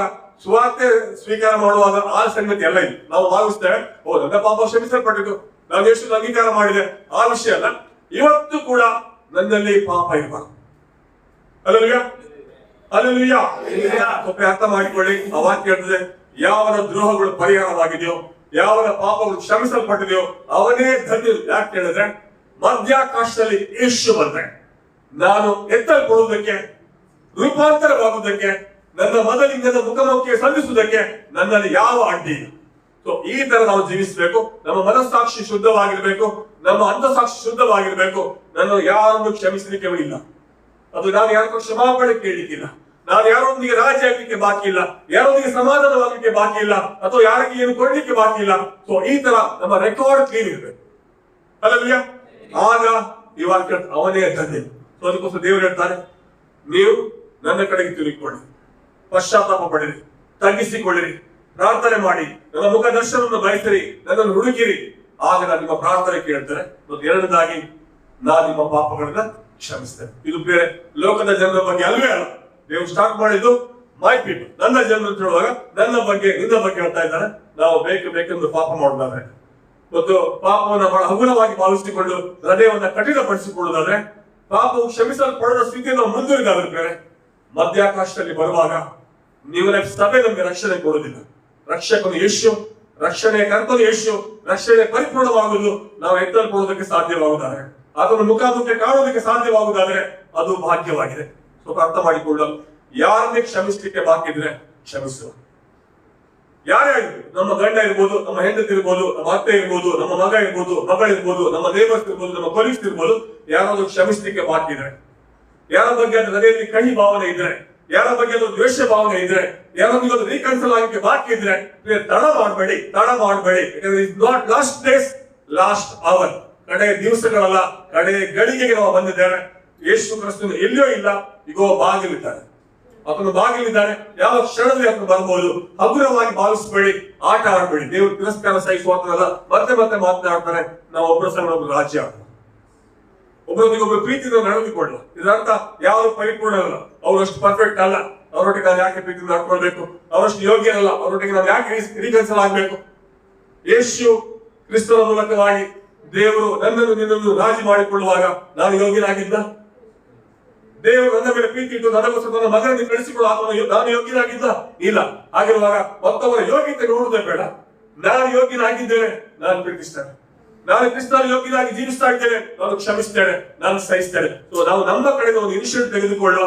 ಮತ್ತೊಬ್ಬರ ಬಗ್ಗೆ ನೋಡುದು. ನಾವು ಯಾವಾಗ ಹೇಳ್ತೇವೆ ಅವರೊಟ್ಟಿಗೆ ಯಾಕೆ ರಾಜಿ ಆಗ್ಬೇಕು, ಅವರು ಲೌಕಿಕವಾದ ಮನುಷ್ಯ, ಅವಳು ಪ್ರಾಪಂಚಿಕವಾದ ಮನುಷ್ಯರು, ಅವರೊಟ್ಟಿಗೆ ನಾನು ಯಾಕೆ ರಾಜಿ ಆಗ್ಬೇಕು. ಇಲ್ಲ, ದೇವರ ವಾಕ್ಯ ಹೇಳ್ತಾರೆ ಸಾಧ್ಯವಾಗುವುದಾದ್ರೆ ಎಲ್ಲರ ಸಂಗಡ ಸಮಾಧಾನದಿಂದ ಇರುವುದಕ್ಕೆ ಪ್ರಯತ್ನ ಮಾಡಿ, ಸಮಾಧಾನವನ್ನು ಹಾರೈಸಿ ಅದಕ್ಕೋಸ್ಕರ ಪ್ರಯತ್ನ ಮಾಡಿ. ದೇವರ ವಾಕ್ಯ ಹೇಳ್ತದೆ. ಅಲ್ಲಿ ಅವರ ಕ್ಯಾರೆಕ್ಟರ್ ಬಗ್ಗೆ ಹೇಳುದಿಲ್ಲ. ಅವಳು ಓಳ್ಳಿ, ಅವಳು ಲೌಕಿಕವಾದ ಮನುಷ್ಯ, ಅವಳು ಪ್ರಾಪಂಚಿಕವಾದ ಮನುಷ್ಯ, ಅವನೊಟ್ಟಿಗೆ ನಾನು ರಾಜಿ ಆಗುದಿಲ್ಲ, ಅವನೊಟ್ಟಿಗೆ ನಾನು ಮಿಂಗಲ್ ಆಗುದಿಲ್ಲ, ಅವನೊಟ್ಟಿಗೆ ನನಗೆ ಒಟ್ಟಾಗಿ ಹೋಗುದಿಲ್ಲ. ಅವನ ಬಗ್ಗೆ ಬೇಡ, ನಾನು ಸರಿ ಇದ್ದೇನೆ, ನಾನು ನನ್ನ ಬಗ್ಗೆ ನೋಡ್ಬೇಕು, ನನ್ನ ಬಗ್ಗೆ ನೋಡ್ಬೇಕು. ಅರ್ಥ ಮಾಡಿಕೊಳ್ಳುವ. ಕ್ಷಮಾಪಣೆ ಕೊಡ್ಲಿಕ್ಕೆ, ಕ್ಷಮಾಪಣೆ ತೆಗೆದುಕೊಳ್ಳಿಕ್ಕೆ ಯಾರು ಲೇಟ್ ಮಾಡಬೇಡಿ. ಒಳಗಡೆ ಏನು ಬಿಟ್ಟನೆಸ್ ಇರಬಾರ್ದು. ಯಾಕೆ ಯೇಸು ತಾನು ಹೇಳಿದ ಮಾತು, ನಾನು ಪಾಪ ಸಂಬಂಧವಿಲ್ಲದವನಾಗಿ ಎರಡನೇ ಸಾರಿ ಕಾಣಿಸ್ತೇನೆ. ಫಸ್ಟ್ ಬಂದದ್ದು ಪ್ಯೂರ್ಲಿ ಪಾಪಿಗಳಿಗೋಸ್ಕರ, ಆದರೆ ಎರಡನೇ ಸಲ ಮಧ್ಯಾಕಾಶದಲ್ಲಿ ಬರುವುದು ಪಾಪಕ್ಕೂ ಅವನಿಗೂ ಏನು ಸಂಬಂಧ ಇಲ್ಲ, ನನಗೂ ಮತ್ತು ಪಾಪಕ್ಕೂ ಏನು ಸಂಬಂಧ ಇಲ್ಲವಾಗಿದ್ರೆ ನಾನು ಏಕಲ್ಪಡ್ತೇನೆ. ಒಂದು ಲಾಸ್ಟ್ ಬರುವಾಗ ದೇವಜನರ ಜವಾಬ್ದಾರಿ ನೋಡ್ತೇವೆ. I will heal their land. ನಾನು ದೇಶಕ್ಕೆ ಆರೋಗ್ಯವನ್ನು ಕೊಡ್ತೇನೆ. ಹಲ್ಲೆಲೂಯಾ. ಈ ವಾಕ್ಯದ ಪ್ರಕಾರ ನಮ್ಮ ಭಾರತ ದೇಶದ ಆರೋಗ್ಯ ಯಾರ ಕೈಲಿದೆ? ಯಾರ ಕೈಲಿದೆ? ದೇವರ ಕೈಲಿ. ಯಾರ ಕೈಲಿದೆ? ನಮ್ಮ ಕೈಲಿದೆ. ಕರ್ನಾಟಕದ ಆರೋಗ್ಯ ಯಾರ ಕೈಲಿದೆ? ನಮ್ಮ ಕೈಲಿದೆ. ಉಡುಪಿ ಜಿಲ್ಲೆಯ ಆರೋಗ್ಯ ಯಾರ ಕೈಲಿದೆ? ನಮ್ಮ ಕೈಲಿದೆ. ಅಂಬಾರಿ ಸುತ್ತಮುತ್ತ ಪರಿಸರದ ಆರೋಗ್ಯ ಯಾರ ಕೈಲಿದೆ? ನಮ್ಮ ಕೈಲಿದೆ. ಯಾಕೆ ದೇವರ ವಾಕ್ಯ ಹೇಳ್ತದೆ, ನನ್ನವರಿಗೆ ಸುಲ್ಗೊಂಡ ನನ್ನ ಜನರು ತಗ್ಗಿಸಿಕೊಳ್ಳುವುದಾದ್ರೆ, ಪ್ರಾರ್ಥನೆ ಮಾಡುವುದಾದ್ರೆ, ನನ್ನ ಮುಖದರ್ಶನ ಬಯಸುವುದಾದ್ರೆ, ಕೆಟ್ಟದನ್ನು ಬಿಟ್ಟು ತಿಳಿದುಕೊಳ್ಳುವುದಾದ್ರೆ, ದೇವರು 3 ಸಂಗತಿ ಹೇಳ್ತಾರೆ. ನಾನು ಪ್ರಾರ್ಥನೆ ಕಿವಿಗೊಡ್ತಾನೆ, ಅವರ ಪಾಪಗಳನ್ನು ಕ್ಷಮಿಸ್ತೇನೆ ಮತ್ತು ಅವರ ದೇಶಕ್ಕೆ ಆರೋಗ್ಯ ಕೊಡ್ತೇನೆ. ಹಲ್ಲೆಲೂಯಾ. ದೇಶದ ಆರೋಗ್ಯದ ಬಗ್ಗೆ ಅರ್ಥ ಮಾಡಿಕೊಳ್ಳಬೇಕಾದ್ರೆ ನಾವು ಓದಿದ ವಾಕ್ಯದ ಮೊದಲನೇ ವಾಕ್ಯಕ್ಕೆ ಬರುವ 2 ಕ್ರಾನಿಕಲ್ಸ್ 7:13 ವಾಕ್ಯಕ್ಕೆ ಬರುವ 7:13. ಜಸ್ಟ್ ಎಕ್ಸಾಂಪಲ್ಗೋಸ್ಕರ, ನಾನು ಆಕಾಶವನ್ನು ಮಳೆಗರೆದಂತೆ ಮುಚ್ಚುವಾಗಲು. ದೇಶಕ್ಕೆ ಅನಾರೋಗ್ಯ ಯಾವಾಗ ಬರ್ತದೆ? ಮಳೆ ಬಾರದ ಹಾಗೆ ಆಕಾಶ ಮುಚ್ಚಲ್ಪಡುವಾಗ ನಮ್ಮ ದೇಶ ಅಸ್ವಸ್ಥವಾಗ್ತದೆ. ದೇಶವನ್ನು ತಿಂದು ಬಿಡುವುದಕ್ಕೆ ಮಿಡತೆಗಳನ್ನು ಕಳಿಸುವಾಗಲೂ, ನಮ್ಮ ಕೃಷಿಕರು ಬೆಳೆದ ಬೆಳೆಯನ್ನ ಹಾಳು ಮಾಡುವಂತ ಕ್ರಿಮಿಗಳು, ಕೀಟಗಳು ಬರುವಾಗ, ದೊಡ್ಡ ಲಾಸ್ ಆಗುವಾಗ ನಮ್ಮ ದೇಶಕ್ಕೆ ಅನಾರೋಗ್ಯ ಬರ್ತದೆ. 3ನೇದಾಗಿ, ನನ್ನ ಪ್ರಜೆಯ ಮೇಲೆ ಘೋರ ವ್ಯಾಧಿಯನ್ನು ಬರಮಾಡುವಾಗ, ಈಗಾಗಲೇ ಕೋವಿಡ್ ಬಂದಿದೆ, ಇನ್ನೇನು ಬರ್ತದೆ ಎಂಬುದಾಗಿ ಸುದ್ದಿಗಳು ಬರ್ತಾ ಇವೆ. ಈ ತರ ದೇವರು ವ್ಯಾಧಿಗಳನ್ನ ಬಾಧೆಗಳನ್ನು ಕಳಿಸುವಾಗ ಅರ್ಥ, ಈ ಅನಾರೋಗ್ಯ ಯಾಕೆ ಬರ್ತದೆ? ಆತನ ಜನರ ಅವಿಧೇಯತೆ ನಿಮಿತ್ತವಾಗಿ, ಆತನ ಜನರ ಗರ್ವದ ನಿಮಿತ್ತವಾಗಿ, ಆತನ ಜನರ ಪ್ರೇಯರ್ಲೆಸ್ನೆಸ್, ಪ್ರಾರ್ಥನೆ ಇಲ್ಲದ ಕೇರ್ಲೆಸ್ ಜೀವಿತದ ನಿಮಿತ್ತವಾಗಿ ಈ ಎಲ್ಲ ಸಂಗತಿ ಬರ್ತದೆ. ಆದ್ರಿಂದ ನಾವು ಯಾರಿಗೂ ಬೆರಳು ತೋರಿಸೋದು ಬೇಡ. ಅವರು ವಿಗ್ರಹಾರಾಧಕರಾಗಿದ್ದಾರೆ, ಆದ್ರೆ ನಮ್ಮ ದೇಶದ ಪರಿಸ್ಥಿತಿ ಹೀಗಿದೆ. ಅವರು ಕೊಲೆಗಾರರಾಗಿದ್ದಾರೆ, ನಮ್ಮ ದೇಶದ ಪರಿಸ್ಥಿತಿ ಹೀಗಿದೆ. ಅವರು ವ್ಯಭಿಚಾರದಲ್ಲಿ ಮುಳುಗಿದ್ದಾರೆ, ನಮ್ಮ ದೇಶದ ಪರಿಸ್ಥಿತಿ ಹೀಗಿದೆ. ಯಾರನ್ನು ಬೆರಳು ತೋರಿಸ್ಲಿಕ್ಕಿಲ್ಲ. ಬೆರಳು ಯಾಕೆ ತೋರಿಸ್ಬೇಕು? ನನಗೆ ತೋರಿಸ್ಬೇಕು. ಈಗ ದೇವರ ವಾಕ್ಯ ಅಂದ್ರೆ, ನನ್ನ ಜನರು, ಮೈ ಪೀಪಲ್, ನನ್ನ ಹೆಸರಿನ ಕರೆಯಲ್ಪಟ್ಟ ನನ್ನ ಜನರು, ನಾವು ತಗ್ಗಿಸಿಕೊಳ್ಳುವುದಾದ್ರೆ, ನಾವು ಕ್ಷಮಾಪಣೆ ಕೇಳುವುದಾದ್ರೆ, ನಾವು ಪಶ್ಚಾತ್ತಾಪ ಕೊಡುವುದಾದ್ರೆ, ನಾವು ನಿರಂತರವಾಗಿ ಅದರ ಮುಖವನ್ನು ಹುಡುಕುವುದಾ, ಅದರ ಚಿಂತವನ್ನು ಮಾಡುವುದಾದ್ರೆ, ದೇವರು ಹೇಳ್ತಾರೆ, ನಾನು ನಿಮ್ಮ ಪ್ರಾರ್ಥನೆ ಕಿವಿಗೊಡ್ತೇನೆ, ನಿಮ್ಮ ಪಾಪಗಳನ್ನು ಕ್ಷಮಿಸ್ತೇನೆ ಮತ್ತು ದೇಶಕ್ಕೆ ಆರೋಗ್ಯವನ್ನು ಕೊಡ್ತೇನೆ. ನಮ್ಮ ದೇಶದಲ್ಲಿ ನೋಡ್ತೇವೆ, ಸಾಮಾಜಿಕವಾಗಿ ನೋಡ್ತೇವೆ, ಜಾತಿ ಮತ ಧರ್ಮದ ಹೆಸರಿನಲ್ಲಿ ಎಷ್ಟು ಶೋಷಣೆ ಆಗ್ತಾ ಇದೆ, ಎಷ್ಟು ದೌರ್ಜನ್ಯ ಆಗ್ತಾ ಇದೆ ನಾವು ನೋಡ್ತೇವೆ. ಆತ್ಮಿಕವಾಗಿ ನಾವು ನೋಡ್ತೇವೆ ಎಂತ ಒಂದು ವ್ಯಭಿಚಾರದ ಸಂಗತಿಗಳು ನೋಡ್ತೇವೆ. ಸೆಕ್ಷುವಲ್ ಸೀನ್ ಇನ್ಕ್ರೀಸ್ ಆಗ್ತಾ ಇದೆ. ಚಿಕ್ಕ ಚಿಕ್ಕ ಮಕ್ಕಳ ಕೈಯಲ್ಲಿ ಕೂಡ ಇವತ್ತು ಮೊಬೈಲ್ ಇದೆ. ನಾವು ಸ್ಟಾಟಿಸ್ಟಿಕ್ಸ್ ನಲ್ಲಿ ನೋಡ್ತೇವೆ, ಹೈಸ್ಕೂಲ್ ತನಕ ಹೋಗುವ ಮಕ್ಕಳಲ್ಲಿ 80% ಮಕ್ಕಳು ಪಾರ್ನಿಗೆ ಎಡಿಕ್ಟ್ ಆಗಿದ್ದಾರೆ, ಅಶ್ಲೀಲ ಚಿತ್ರಗಳನ್ನು ನೋಡುವುದರಲ್ಲಿ ಎಡಿಕ್ಟ್ ಆಗಿದ್ದಾರೆ. ಇಷ್ಟು ಹೊಲಸಾದ ಸಂಗತಿಗಳು ನಡೆಯುವಾಗ ನಾವು ಯಾರನ್ನು ದೂಷಿಸ್ಲಿಕ್ಕಿಲ್ಲ. ಯಾರನ್ನು ದೂಷಿಸ್ಬೇಕು? ನನ್ನನ್ನು ದೂಷಿಸ್ಬೇಕು. ಈ ವಾಕ್ಯ ಎಂಡ್ ಮಾಡುವಾಗ ನಾನು ಹೇಳ್ತೇನೆ, ನಾವು ದೈವ ಜನರಾಗಿದ್ದೇವೆ, ನಮ್ಮ ದೊಡ್ಡ ಜವಾಬ್ದಾರಿ ಇದೆ. ನಾವು ತಗ್ಗಿಸಿಕೊಳ್ಬೇಕಾಗಿದೆ, ನಾವು ಪಶ್ಚಾತ್ತಾಪ ಪಡಬೇಕಾಗಿದೆ, ನಾವು ಕೆಟ್ಟತನವನ್ನು ಬಿಟ್ಟು ದೇವರ ಕಡೆ ತಿರುಗಿಕೊಳ್ಬೇಕಾಗಿದೆ, ನಾವು ನಿರಂತರವಾಗಿ ಆತನ ಮುಖವನ್ನು ಹುಡುಕಬೇಕಾಗಿದೆ ಮತ್ತು ಈ ದೇಶಕ್ಕೋಸ್ಕರ ಪ್ರಾರ್ಥನೆ ವಿಜ್ಞಾಪನೆ ಮಾಡಬೇಕಾಗಿದೆ. ಆಗ ದೇವರು ನಮ್ಮ ಪ್ರಾರ್ಥನೆ ಕೇಳ್ತಾನೆ, ಆಗ ದೇವರು ನಮ್ಮ ಪಾಪವನ್ನು ಕ್ಷಮಿಸ್ತಾನೆ ಮತ್ತು ದೇವರು ನಮ್ಮ ದೇಶಕ್ಕೆ ಆರೋಗ್ಯವನ್ನು ಕೊಡ್ತಾನೆ. ಈ ವಾಕ್ಯಗಳ ಮೂಲಕ ದೇವರು ನಮ್ಮನ್ನ ಆಶೀರ್ವಾದ ಮಾಡಲಿ.